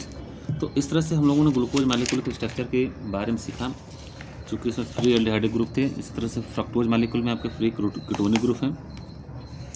Free ketonic group होने के कारण इनके सारे रिएक्शन आपके कीटोन से रिलेटेड होंगे। और यहाँ पे हम लोग देख रहे हैं जो नेक्स्ट हमारा टॉपिक है फ्रक्टोज, जिसको हम लोग कहते हैं फ्रक्टोज, इम्पोर्टेंट। फ्रक्टोज, ठीक है। फ्रक्टोज या इसको हम लोग कहते हैं फ्रूट शुगर। फ्रूट शुगर चूँकि मीठो फलों से मिलते हैं इसलिए उसको हम लोग फ्रूट शुगर भी बोलते हैं। इनका भी केमिकल फार्मूला वही है जो ग्लूकोज का है, that is C6H12NO6। It is also called as ketohexoses, क्योंकि इसमें कीटोनिक ग्रुप आपका फंक्शनल ग्रुप प्रेजेंट है, इसलिए इसको हम लोग कीटोहेक्सोसिस बोलते हैं due to the presence of the keto group at C2 position. और आपके जो इसमें जो कार्बन समूह का जो CO डबल बॉन्ड है, ये आपका CO, यहाँ भी कार्बन यहाँ भी कार्बन, तो यहाँ नंबर 2 पे, 2 नंबर पे आपका CO कार्बन ग्रुप आपको जो मिल रहा है कार्बन नंबर 2 पे मिल रहा है, इंपॉर्टेंट। C2 पोजीशन, इसको हम लोग कहते हैं C2 position. It is also belong to D series, ये भी आपका D सीरीज का एलिमेंट है। मिस कैपिटल D मतलब OH ग्रुप आपके दाहिने साइड है, CH2OH के जस्ट पड़ोस वाले कार्बन के ऊपर OH ग्रुप यदि दाहिने साइड प्रेजेंट है, राइट हैंड साइड प्रेजेंट है, तो इसको हम लोग D सीरीज का एलिमेंट मान लेते हैं। It is also belong to D series of sugar and it is laevo rotatory, और इसकी स्टीरियो केमिस्ट्री क्या है, लीवो रोटेटरी है। इसके अंदर टोटल कायरल कार्बन की संख्या, टोटल आपकी कायरल कार्बन की संख्या 3 है। Miss this is not your chiral carbon, this is also not chiral carbon centre and this is also not your chiral carbon centre. तो यहाँ पे कायरल कार्बन सेंटर ये है और ये मीन्स पहला, दूसरा, तीसरा, चौथा और पाँचवा। तीसरा, चौथा और पाँचवा ये आपके कायरल सेंटर है, means first, second and third. ये ऑप्टिकल एक्टिव है, यहाँ पे ऑप्टिकल एक्टिविटी आपकी देखी जाएगी। और total number of the chiral carbon centre आपकी कितना है, N=3 और N=3 है, मीन्स टोटल नंबर इनके आइसोमर कितने मिल जाएंगे, 2 की power 3 means 2 × 2 × 2 that is 8 isomer यहाँ पे आपको मिलने वाले हैं फ्रक्टोज मॉलिक्यूल में।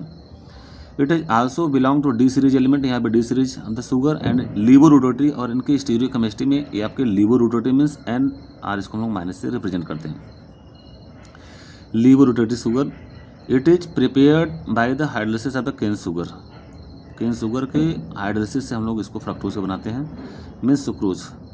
तो यहाँ पे ग्लूकोज फ्रक्टोज में टूटता है, तो फ्रक्टोज मॉलिक्यूल यहाँ आपको दिखाया गया है।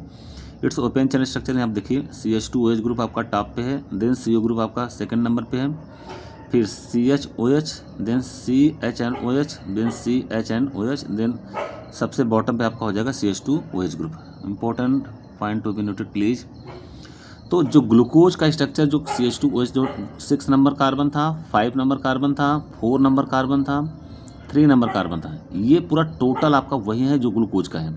इंपॉर्टेंट पॉइंट, ये नीचे के सारे स्ट्रक्चर आपके ग्लूकोज के हैं यहाँ पे, इसलिए इसको हम लोग D सीरीज का भी एलिमेंट बोलते हैं। और यहाँ पे स्टीरियो केमिस्ट्री आपकी डिफरेंट है, means plane of the polarise light को ये ऑप्टिकल एक्टिविटी होने के कारण ये लीवो रोटेटरी कराएंगे, तो लीवो रोटेटरी को हम लोग L या माइनस से दिखाते हैं। इंपॉर्टेंट पॉइंट, इसको माइनस सीरीज है और ग्लूकोज में आपका प्लस सीरीज था, उसके अंदर जो रोटेशन था वो आपका डेक्स्ट्रो रोटेटरी था। It is colourless crystalline compound, soluble in water, less soluble than glucose. Glucose से इनकी सॉल्युबिलिटी कम है, less soluble than glucose, but in soluble in ether. Ether के अंदर डिजॉल्व नहीं है, बेंजीन के अंदर डिजॉल्व नहीं है। Fructose shows the following chemical property, इनकी प्रॉपर्टी हम लोग देखते हैं। केमिकल रिएक्शंस आपको दिखाए गए हैं, और केमिकल रिएक्शन में फ्रक्टोज के कितने भी केमिकल रिएक्शन है इसको हम लोग थोड़ा सा इंपॉर्टेंट पॉइंट थोड़ा देखते हैं। अभी ग्लूकोज के स्ट्रक्चर को हम लोग देखे, ग्लूकोज की रिएक्टिविटी को हम लोगों ने देखा जिसमें आपका फ्री एल्डिहाइड ग्रुप था। अब यहाँ पे हम लोग कीटोन के बारे में हम लोग देखेंगे। तो कीटोन में आपके जो फ्री ग्रुप हैं वो पोजीशन नंबर 2 पे मिल रहे हैं, जबकि आपके ग्लूकोज में पोजीशन नंबर 1 पे मिल रहे हैं। Attention please. तो जितनी भी रिएक्शन की हलचल देखने को मिलेगी कार्बन नंबर 2 पे मिलेगी, क्योंकि आपके कार्बन ग्रुप कार्बन नंबर 2 पे प्रेजेंट है। कार्बन नंबर 2 पे प्रेजेंट होने के कारण जितने भी रिएक्शंस होंगे कार्बन नंबर 2 पे आपके ज़्यादा होंगे, क्योंकि यहाँ पे डबल बॉन्ड का फॉर्मेशन है और कार्बन ग्रुप यहाँ पे प्रेजेंट है। जबकि यही सब केसेस कार्बन नंबर 1 पे था ग्लूकोज के अंदर, यहाँ पे कार्बन नंबर 2 पे है। तो सारे रिएक्शन में फ्रक्टोज के हम लोग कार्बन नंबर 2 पे हलचल देखेंगे। फ्रक्टोज में C6H12O6, इसका जब हम लोग रिडक्शन कराते हैं, और रिडक्शन कराने में रिड्यूसिंग एजेंट हमारा क्या है NaBH4, जिसको हम लोग कहते हैं सोडियम बोरोहाइड्रेट। तो देखिए CH2OH ग्रुप, इसके ऊपर कोई भी प्रभाव नहीं पड़ा और आपका ये जो CO ग्रुप था इस CH और OH में कन्वर्ट हो गया। बाकी CH OH थ्राइस जो आपके 3 ऑप्टिकल सेंटर थे, ऑप्टिकल एक्टिव सेंटर थे, कायरल कार्बन थे, वो आपके एज इट इज हैं और लास्ट वाला कार्बन आपका CH2OH भी आपका उसी तरह से है और इस स्ट्रक्चर को हम लोग कहते हैं सार्बिटॉल। इसी तरह से ग्लूकोज में भी आपका सार्बिटॉल का फॉर्मेशन हुआ था और यहाँ पे फ्रक्टोज में भी सार्बिटॉल के फॉर्मेशन को हम लोग देख रहे हैं। और यही अगर OH ग्रुप आपका दाहिने साइड प्रेजेंट है तो इसको कहते हैं सॉर्बिटॉल, अगर यही OH ग्रुप आपके बाएं साइड प्रेजेंट हो जाए तो इसको कहते हैं mannitol. Important point, attention please, sorbitol and mannitol means यहाँ पे जो रिडक्शन हुआ है, रिडक्शन के पश्चात यदि OH ग्रुप आपका राइट हैंड साइड पे लगता है तो सॉर्बिटॉल, और रिडक्शन के पश्चात वही OH ग्रुप यदि बाएं साइड लगता है, लेफ्ट हैंड साइड लगता है तो इसको कहते हैं mannitol. Important point. Then glucose का हम लोग ऑक्सीडेशन कराते हैं। Oxidation in presence of Br2 water, कोई रिएक्शन नहीं होता, कोई भी रिएक्शन इसके अंदर नहीं होता है। और इसका ऑक्सीडेशन हम लोग HNO3 से कराते हैं, नाइट्रिक एसिड से कराते हैं। तो नाइट्रिक एसिड से कराने के पश्चात COOH,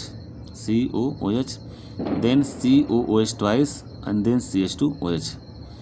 try hydroxy glutaric acid, important, tri hydroxy glutaric acid आपका बनता है, plus CH2OH, COOH means glycolic acid, इसको हम लोग कहते हैं glycolic acid, plus COOH, CHOH twice COOH, tartaric acid, आपका टार्टेरिक एसिड का फार्मूला। इंपॉर्टेंट। तो इतने रिएक्शन आपके बनेंगे जब हम लोग इसका रिएक्शन HNO3 से या नाइट्रिक एसिड से कराते हैं। तो इसका स्क्रीनशॉट लेकर के आप लिख भी सकते हैं। इंपॉर्टेंट पॉइंट है। रिड्यूसिंग प्रॉपर्टी, रिड्यूसिंग प्रॉपर्टी क्या है? रिड्यूसेस फेलिंग सोल्यूशन, ठीक है, रिडक्शन इसका होगा क्योंकि इसमें फ्री कीटोनिक ग्रुप है तो रिडक्शन तो होगा ही। Reduces Fehling solution and tolerant reagent due to the formation of an equilibrium mixture of glucose, fructose and mannose in alkaline solution.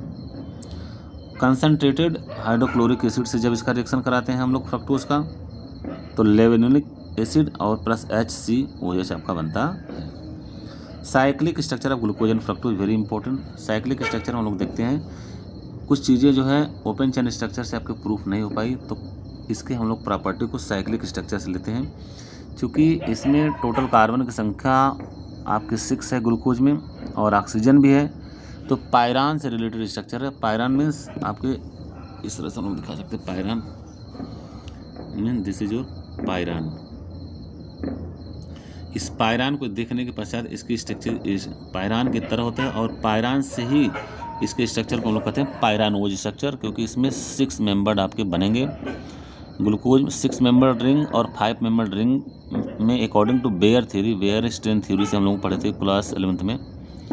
Bear strain theory के कारण जो है इसके अंदर स्ट्रेन की संख्या बहुत कम होती है, मीन्स स्ट्रेन नहीं होता है, इसलिए हम लोग 6 मेंबर बनाएंगे साइक्लिक कंपाउंड। और इसमें कार्बन नंबर 1 आपका जो फ्री एल्डिहाइडिक ग्रुप है और कार्बन नंबर 5 जिसमें CHOH ग्रुप है और वहाँ से बॉन्डिंग कर करके साइक्लिक कंपाउंड बनेंगे, जिसके स्ट्रक्चर को हम लोग कहते हैं cyclic structure of glucose and fructose. तो फ्रक्टोज में हमारा जो फ्री एल्डिहाइडिक ग्रुप मिल रहा है कार्बन नंबर 1 पे मिल रहा है। ग्लूकोज में हमारा जो फ्री एल्डिहाइडिक ग्रुप मिल रहा है वो कार्बन नंबर 1 में मिल रहा है और फ्रक्टोज के अंदर जो हमारा फ्री कीटोनिक ग्रुप मिल रहा है वो कार्बन नंबर 2 पे मिल रहा है। तो कार्बन नंबर 1 पे जब भी हम लोग रिडक्शन कराएंगे या ग्लाइकोसिडिक लिंकेज कराएंगे या साइक्लिक स्ट्रक्चर बनाएंगे, तो कार्बन नंबर 1 पे यदि OH ग्रुप दाहिने साइड लगता है तो आपका अलग स्ट्रक्चर बनेगा, बाएं साइड लगता है तो अलग स्ट्रक्चर बनेगा। तो अल्फ़ा एंड बीटा, इसको हम लोग कहते हैं एनोमर। अल्फ़ा और बीटा पोजीशन मीन्स जो CHO ग्रुप आपका एल्डिहाइडिक समूह में या ग्लूकोज में जो CHO ग्रुप है उसका जब हम लोग रिडक्शन कराएंगे तो OH पोजीशन एक बार दाएं साइड लगेगा और OH ग्रुप एक बार बाएं साइड लगेगा।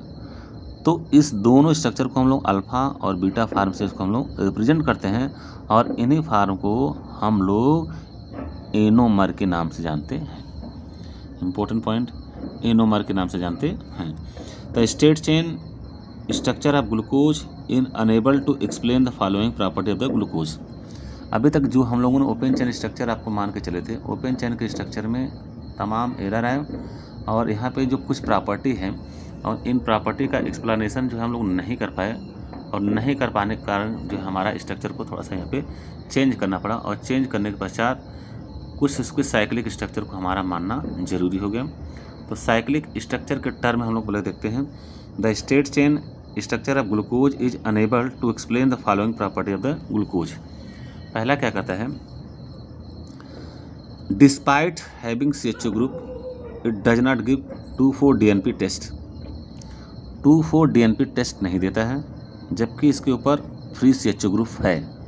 अगर इसके ग्लूकोज के स्ट्रक्चर को हम लोग स्ट्रेट चेन मानते हैं, फ्री CHO ग्रुप दिखाते हैं, तो it does not give 2,4-DNP test, Schiff test and hydrogen sulphide with NaHSO3।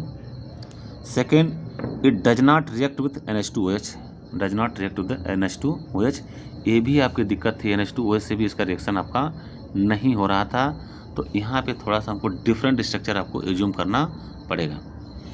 Letter it was found that glucose exist as a 6 membered ring structure, इसको हम लोग कहते हैं pyranose structure, and fructose exist as 5 membered ring structure, जिसको हम लोग कहते हैं फ्यूरानोज स्ट्रक्चर। तो 6 मेंबर्ड स्ट्रक्चर, साइक्लिक स्ट्रक्चर जिसके अंदर ऑक्सीजन प्रेजेंट हो, उसको कहते हैं पायरानोज, और 5 मेंबर्ड साइक्लिक कंपाउंड जिसमें एक ऑक्सीजन आपका कंटेंट करता है, उसको फ्यूरानोज स्ट्रक्चर बोलते हैं। देयर स्ट्रक्चर यहाँ पे दिखाया गया। तो यहाँ पे स्ट्रक्चर को फ्यूरानोज और पायरानोज स्ट्रक्चर में आपको दिखाया गया है। इम्पोर्टेंट, ये आपका इम्पोर्टेंट पॉइंट, ठीक है। Alpha D and glucopyranose structure, alpha D glucopyranose structure यहाँ पे दिखाया गया है। मीन्स कार्बन नंबर 1, देखिए carbon number 1, carbon number 2, 3, 4 and 5। यहाँ पे OH ग्रुप को बॉटम पे दिखाया गया है और यहाँ पे OH ग्रुप को टॉप पे दिखाया गया। केवल यही डिफरेंस है और इसके अंदर कोई डिफरेंस आपको नहीं है। तो इसको हम लोग कहते हैं alpha D positive glucopyranose, alpha D positive glucopyranose, और यहाँ पे आपका बीटा डी प्लस ग्लूकोपायरानोज।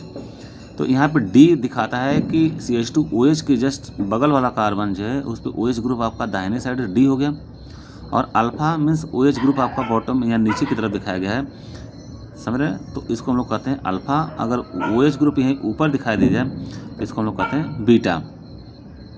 तो अल्फा डी प्लस ग्लूकोपायरानोज और बीटा डी प्लस ग्लूकोपायरानोज। चूँकि कार्बन नंबर 1 पे यहाँ पे जो स्टीरियोकेमिस्ट्री दिखाई गई इंपॉर्टेंट, यहाँ पर OH ग्रुप में केवल डिफरेंस है, एक बार बॉटम पे नीचे है, एक बार ऊपर है। इन दोनों स्ट्रक्चर को हम लोग कहते हैं एनोमेरिक स्ट्रक्चर, या इसको हम लोग कहते हैं एनोमर, एनोमर है। और anomers of glucose differ at carbon number 1 position. Anomeric structure तो बन रहा है, लेकिन एनोमेरिक स्ट्रक्चर में आपका केवल कार्बन नंबर 1 पे डिफरेंस है, इसलिए C1 पोजीशन का एनोमर इसको हम लोग कहते हैं ग्लूकोज के अंदर। चूँकि आपका जो फ्री फंक्शनल ग्रुप है, जो कीटोनिक ग्रुप है, वो फ्रक्टोज के अंदर कार्बन नंबर 2 पे मिल रहा है, इसलिए फ्रक्टोज को हम लोग C2 एनोमर के नाम से जानते हैं। जबकि ग्लूकोज में आपका फ्री एल्डिहाइड ग्रुप आपका कार्बन नंबर 1 पे मिल रहा है, इसलिए इसको C1 पोजीशन का एनोमर भी कहते हैं। Important point, very very important point. Glucose में आपका कार्बन नंबर 1 पे फंक्शनल ग्रुप आपका फ्री मिल रहा है, इसलिए C1 आइसोमर या C1 एनोमर। जबकि फ्रक्टोज में यही आपका कार्बन नंबर 2 पे मिल रहा है, इसलिए उसको हम लोग C2 एनोमर के नाम से भी जानते हैं। Important point.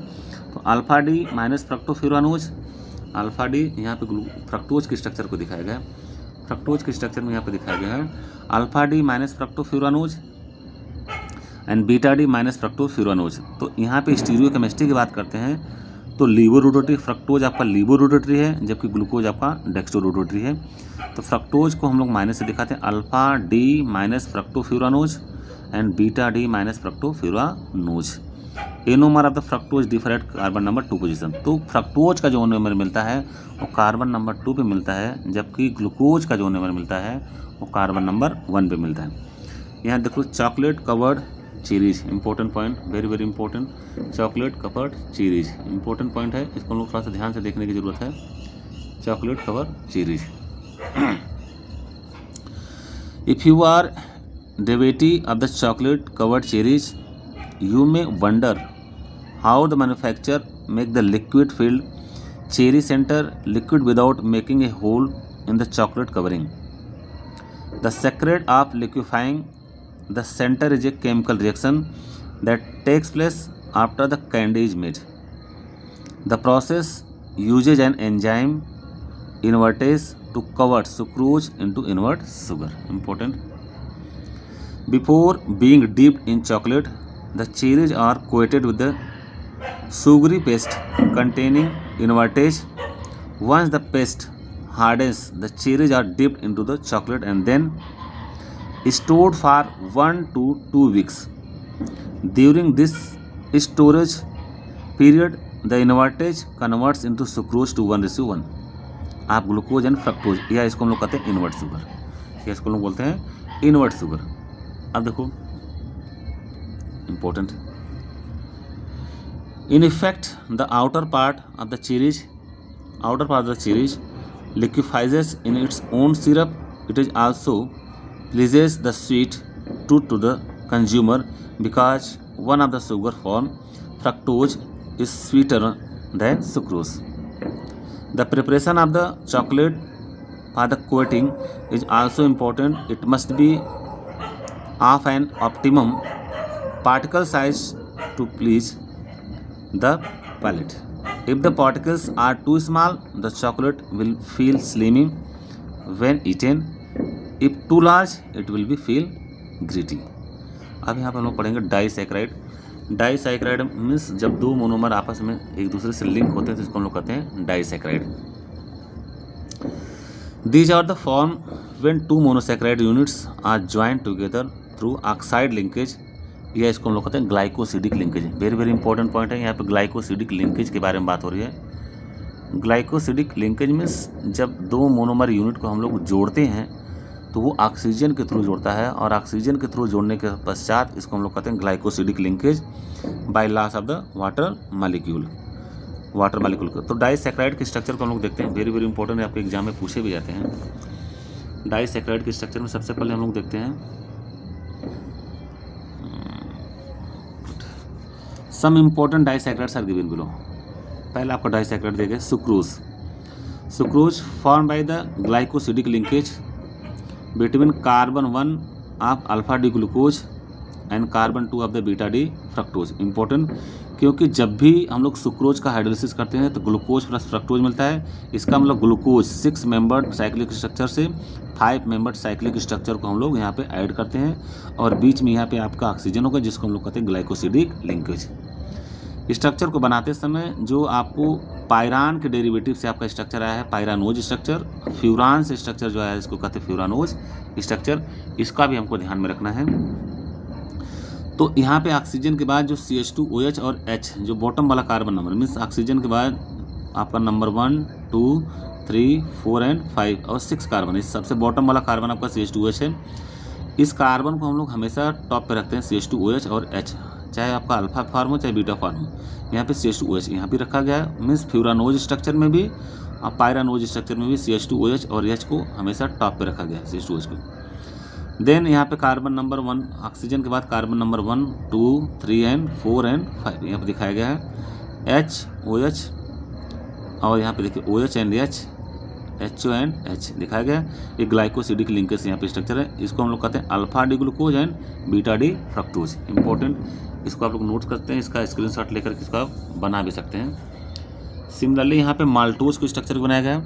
Maltose form by the glycosidic linkage, इसको भी हम लोग ग्लाइकोसिडिक लिंकेज से बनाए हैं between C1 and C4 of the 2 different alpha D glucose, इससे बनाया गया है. और यहाँ पे देखिए ये आपका स्ट्रक्चर है alpha D glucose and alpha D glucose. यहाँ पे दोनों के ग्लाइकोसिडिक लिंकेज से यहाँ पे ऐड करा है. इसको स्क्रीनशॉट लेकर के आप इसको बना सकते हैं. थर्ड आपका है स्ट्रक्चर जिसको हम लोग कहते हैं लैक्टोज. इंपॉर्टेंट है, लैक्टोज का स्ट्रक्चर यहाँ पे दिखाया गया है. और लैक्टोज के स्ट्रक्चर को हम लोग कहते हैं beta D galactose and beta D glucose. इन दोनों के स्ट्रक्चर से मिला करके यहाँ पे ग्लाइकोसिडिक लिंकेज के द्वारा यहाँ पे बनाया गया है. तो lactose form by the glycosidic linkage between C1 of beta D galactose and C4 of the beta D glucose. Important point है यहाँ पे, आपको इंपॉर्टेंट पॉइंट आपको नोट करना पड़ेगा कि लैक्टोज का जो फार्मेशन होना ग्लाइकोसिडिक लिंकेज तो बना है, लेकिन carbon 1 of the beta D galactose and carbon number 4 of the beta D glucose, इनके कॉम्बिनेशन से बना हुआ है। मीन्स बीटा डी गैलेक्टोज यहाँ पे आपको दिखाया गया है और यहाँ पे ऑक्सीजन आपका लगा ग्लाइकोसिडिक लिंकेज है। अब यहाँ पे हम लोग पढ़ेंगे mutarotation, very very important. Mutarotation, mutarotation, mutarotation is the change in specific rotation that accompanies to the maintain the equilibrium of alpha and beta ionomer in aqueous solution. Important. Muta rotation is the change in specific rotation, change in specific rotation that accompanying the maintain the equilibrium of alpha and beta D ionomer in aqueous solution. Example: a solution is separated by dissolving crystalline alpha D glucopyranose in water has a specific rotation of plus 112 degree. Important point है 112 degree, which gradually decreases to equilibrium value of plus 52.7 degree. As alpha D glucopyranose also undergoes muta rotation, during which the specific rotation changes from plus 18.7 to the same equilibrium value of plus 52.7 degree. Important point. Muta rotation is common to all carbohydrates that exist in hemiacetal form. Important point है और यहाँ पे hemiacetal form को हम लोग देख रहे हैं। Important point ये आपका है बीटा डी प्लस ग्लूकोज 64% आपको दिखाएगा स्ट्रक्चर को। यहाँ पे बीटा मतलब OH ग्रुप आपका ऊपर है, बीटा हो गया, OH ग्रुप ये नीचे रहता तो अल्फा बनता। बाकी सारे स्ट्रक्चर आपके एज इट इज हैं, CH2OH। Beta D plus glucose 64% है। यहाँ पे आपको दिखाया गया म्यूटा रोटेशन में डी 25 डिग्री में प्लस 18.7। इक्विलिब्रियम पे ये आपका डी प्लस ग्लूकोज का स्ट्रक्चर है, ओपन चेन फॉर्म है, 0.02% है और अल्फा डी इसका कितना है 52.7 डिग्री। और यहाँ पे आल्सो इसको दिखाया गया अल्फा डी प्लस ग्लूकोज, यहाँ पे बीटा डी प्लस ग्लूकोज था, यहाँ पे अल्फा डी प्लस ग्लूकोज। इन दोनों में डिफरेंस क्या है, केवल OH ग्रुप आपका यहाँ पे नीचे है और यहाँ पे OH ग्रुप आपका ऊपर था।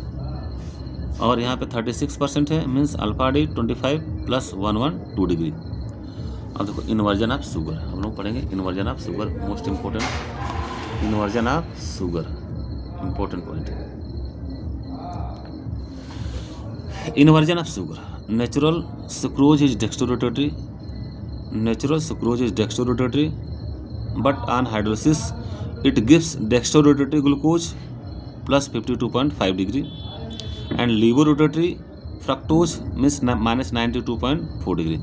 यहाँ पे स्टीरियोकेमिस्ट्री की बात हो रही है। स्टीरियोकेमिस्ट्री अगर प्लस है या डेक्स्ट्रोरोटरी तो इसको हम लोग डी पॉजिटिव से, अगर माइनस है एंटी क्लॉकवाइज है तो इसको लेबोरोटरी या एल माइनस से हम लोग दिखाते हैं। तो natural sucrose is dextrorotatory but on hydrolysis it gives dextrorotatory glucose, glucose आपका डेक्स्ट्रोरोटरी डी पॉजिटिव होता है, and laevorotatory fructose minus 92.4 degree. Means sucrose तो आपका ओरिजिनल फार्म में प्लस होता है, लेकिन जब इसको हम लोग हाइड्रोलिसिस करते हैं तो इसके अंदर से जो ग्लूकोज एंड फ्रक्टोज निकलता है, तो ग्लूकोज आपका डेक्स्ट्रोरोटरी डी पॉजिटिव है और फ्रक्टोज की जो स्टीरियोकेमिस्ट्री है लेबोरोटरी, और इसको एल नेगेटिव से हम लोग दिखाते हैं। Making the mixture of laevorotatory since the magnitude of the laevorotation is more than the dextrorotation, hence hydrolysis brings changes in the sign of the rotation of the sucrose from dextro to levo and sugar form the inverted। देखिए यहाँ पे inverted sugar का मतलब क्या होता है, stereochemistry आपकी change हो जाए। सिंपल सी बात है, हाइड्रोलिसिस के पहले क्या स्ट्रक्चर थी और हाइड्रोलिसिस के बाद मिक्सचर को मिलाने पर क्या कंडीशन है। तो हाइड्रोलिसिस के पहले हमारा जो ग्लूकोज था या सुक्रोज था वो आपका डेक्स्ट्रोरोटरी था, प्लस फार्म में था, लेकिन हाइड्रोलिसिस के पश्चात हमारा जो बना प्लस 52.5 डिग्री आपका ग्लूकोज बना, अब माइनस 92.4 डिग्री ये आपका बना फ्रक्टोज, ये आपका ग्लूकोज बना और ये फ्रक्टोज बना। ये इसको हम लोग कहते हैं मिक्सचर, प्लस एंड माइनस का मिक्सचर है। इन दोनों को जब हम लोग मिक्स करेंगे तो चूँकि माइनस का आपका साइन ज़्यादा है, तो माइनस का साइन ज़्यादा तो हमारा रिजल्टेंट क्या आएगा, माइनस में आएगा। तो रिजल्टेंट माइनस आने का मतलब कि हमारा जो रिजल्टेंट माइनस में दिखाएगा, और हमारा जब हाइड्रोलिसिस के पहले आपका जो सुक्रोज था क्या था, पॉजिटिव था।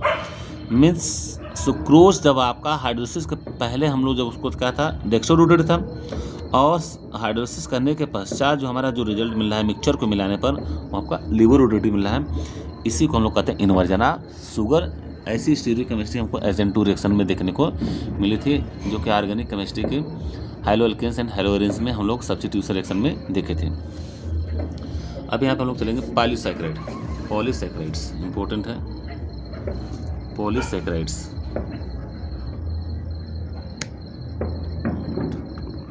polysaccharides. These are the condensation polymer of monosaccharides that are joined together by glycosidic linkage. Glycosidic linkage with evolution of water. Polysaccharide मतलब जिसमें एक से ज़्यादा आपके मोनोमर यूनिट आपके प्रेजेंट हो, मीन्स पॉली मीन्स बहुत से। These are the condensation polymer of monosaccharides means more than 9 monosaccharide, oligosaccharide and polysaccharide. तो पॉलीसैकेराइड में हमारे मोनोमर जो 9 से ज़्यादा हों, तो these are the condensation polymer of monosaccharides that are joint together by glycosidic linkage with evolution of the water. These can be either होमोपॉलीसैकेराइड्स या polymer of the one type of the monosaccharide, or heteropolysaccharide, ये आपके same भी हो सकते हैं monomer, और ये monomer आपके डिफरेंट भी हो सकते हैं। Polymer of more than one type of the saccharides. Some important polysaccharides are given the table below, यहाँ पे दिखाया गया है। सबसे पहले हम लोग देखते हैं name and function of the polysaccharide. Name and function of the polysaccharide. Starch, starch कहाँ पे मिलते हैं? Plants store food as starch after photosynthesis, also consumes by the animals. Consumes के द्वारा, एनिमल्स के द्वारा भी किया जाए। स्टार्च की अपनी डिफिनेशन दी गई है। It is a polymer of the alpha D glucose. Important point, it is a polymer of the alpha D glucose and contain 2 components such as the amylose. यहाँ पे एमाइलोज इंपॉर्टेंट है, इससे examination में पूछे जाने की संभावना बहुत ज़्यादा है। Amylose means 15 to 20%। It is a long unbranch straight chain polymer of 200 to 1000 alpha D glucose units that are held by carbon number 1 and carbon number 4। Important point, यहाँ से क्वेश्चन पूछा जाता है carbon number 1 and carbon number 4। Carbon number 1 and carbon number 4। Glycosidic linkage, it is a water soluble component of the starch. Important. Next हम लोग देखते हैं amylopectin. इसको हम लोग कहते हैं amylopectin. 80 to 85%, 80 to 85%। It is a branch chain polymer of alpha D glucose unit that are held by carbon number 1 and carbon number 4 glycosidic linkage. However branching occurs through the carbon number 1 and carbon number 6। Important point, यहाँ पे देखिए amylopectin में जो हमारा जो बन रहा है ब्रांचिंग यहाँ पे हो रही कार्बन नंबर 1 पे एंड कार्बन नंबर 6 पे, जबकि एमाइलेज में हमारा था carbon number 1 carbon number 4। Important point linkage. अब हम लोग को देखेंगे सेलुलोज के बारे में देखेंगे। Cellulose, it is a main constituent of the plant cell wall. It is the main constituent of the plant cell wall. और यहाँ पे दिखाया गया है cellulose, it is a straight chain polymer of beta D glucose units that are held by carbon number 1 and carbon number 4 glycosidic linkage. Important point है cellulose. देखिए यहाँ पे कह रहा है it is the main constituent of plant cell wall. Plant cell का सबसे main constituent आपका है ये सेलुलोज।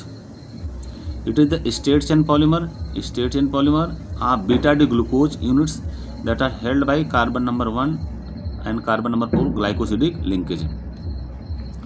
अब यहाँ पे हम लोग पढ़ेंगे ग्लाइकोजन। इंपॉर्टेंट, तो स्टार्च, सेलुलोज एंड ग्लाइकोजन, इन तीनों से क्वेश्चन आने की पूरी प्रबल संभावना। आप लोग इंपॉर्टेंट पॉइंट्स को आप लोग स्क्रीनशॉट ले भी सकते हैं और यहाँ से चाहे हम लोग पढ़ भी सकते हैं। Glycogen means carbohydrates in animals body is stored as glycogen. Very very important. Glycogen carbohydrates in animal body is stored as glycogen. It is also found in the yeast and fungi. It is a branch chain polymer of alpha D glucose having structure similar to amylopectin. However, glycogen is even more branch, contains larger monomer units. तो इस तरह से हम लोगों ने देखा कि यहाँ पे आपके जो टोटल आपके थे पॉलीसैकेराइड। पॉलीसैकेराइड की क्या डेफिनेशन है? पॉलीसैकेराइड को कितने फार्म में हम लोग यहाँ पे डिवाइड किए गए हैं? स्टार्च, सेलुलोज और ग्लाइकोजन। तो स्टार्च के बारे में हम लोगों ने देखा, plants store food as starch after the photosynthesis, also consumes by the animals. It is a polymer of the alpha D glucose and contains two components such as amylose and amylopectin. तो amylose means 15 to 20%। It is a long unbranch straight chain polymer. Amylose 15 to 20%. It is a long unbranched chain polymer of the 200 to 1000 alpha D glucose units that are held by carbon number 1 and carbon number 4 glycosidic linkage. It is a water soluble component of the starch. Important point, इससे question पूछे जाते हैं। यहाँ पे amylopectin के बारे में लिखा गया है। Amylopectin means 80 to 85%. It is a branch chain polymer of the alpha D glucose units that are held by carbon number 1 and carbon number 4 glycosidic linkage. However, branching occurs through the carbon number 1 and carbon number 6 glycosidic linkage. Cellulose की structure में भी हम लोग देखा, cellulose के भी हम लोग थोड़ा सा रिवाइज कर लेते हैं। It is the main constituent of the plant cell of the wall. It is a straight chain polymer of beta D glucose units that are held by carbon number 1 and carbon number 4 glycosidic linkage. Last आपका है glycogen. Glycogen means carbohydrates in animals bodies is stored as the glycogen. It is also found in the yeast and the fungi. It is a branch chain polymer of the alpha D glucose having structural similar to the amylopectin. However, glycogen is even more branch contains lesser monomeric unit. तो इस तरह से हम लोगों ने देखा कि कितने इंपॉर्टेंट आपके रिएक्शंस हैं, और सारे रिएक्शन में हम लोग यहाँ पे रिएक्शन की रिएक्टिविटी को भी बारे में देखा, और ग्लूकोज के सारे रिलेटेड आपके स्ट्रक्चर देखे। स्ट्रक्चर के थ्रू हम लोगों ने देखा कि ग्लूकोज मॉलिक्यूल में कैसे कैसे स्ट्रक्चर बन रहे हैं, और इनके में फ्री एल्डिहाइडिक और फ्री कीटोनिक ग्रुप किस तरह से आपके प्रेजेंट थे। इन्वर्जन ऑफ शुगर हम लोगों ने देखा। कार्बोहाइड्रेट्स में मोनोसैकेराइड, ओलिगोसैकेराइड, पॉलीसैकेराइड, इनके बारे में देखा। ग्लूकोज के आपके जो फ्री एल्डिहाइड, फ्री ग्लूटोनिक ग्रुप थे।